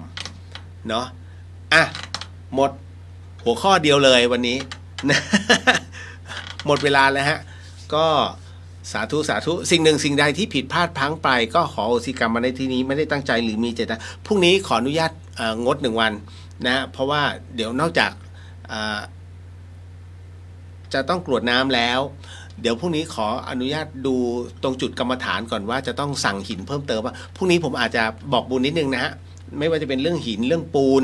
แล้วก็อาจจะต้องขึ้นกุฏิกรรมฐานเบื้องต้นก็ต้องไปซื้อของพรุ่งนี้ขออนุญาตอีกนิดนึงนะครับในเรื่องของการระดมปัจจัยบอกมันของเรามันทีละนิดทีละหน่อยหมื่นนิดนะฮะมีหมื่นนิดก็ซื้อมันเท่าที่ได้แล้วก็มาวางไว้แล้วก็บอกใหม่ นะก็ค่อยๆสะสมเพราะว่าของขึ้นเหล็กขึ้นนะกระทรวงอุตสาหกรรมช่วยหน่อยเนอะนะขออนุญาตเนาะนะครับก็ต้องพบกันอีกทีวันเดี๋ยวที่วันพฤหัสเพราะวันศุกร์ผมเข้ากรุงเทพนะฮะอันนี้ก็เลยขออนุญาตบอกไว้ก่อนรับพรส่งท้ายเด้อสิทธิกิจจาสิทธิกำมังสิทธิลาโพนิรันตราสิทธิเตโชชโยนิจจังก็ขอให้กิจและกรรมที่ท่านกำลังทำกำลังสร้างนั้น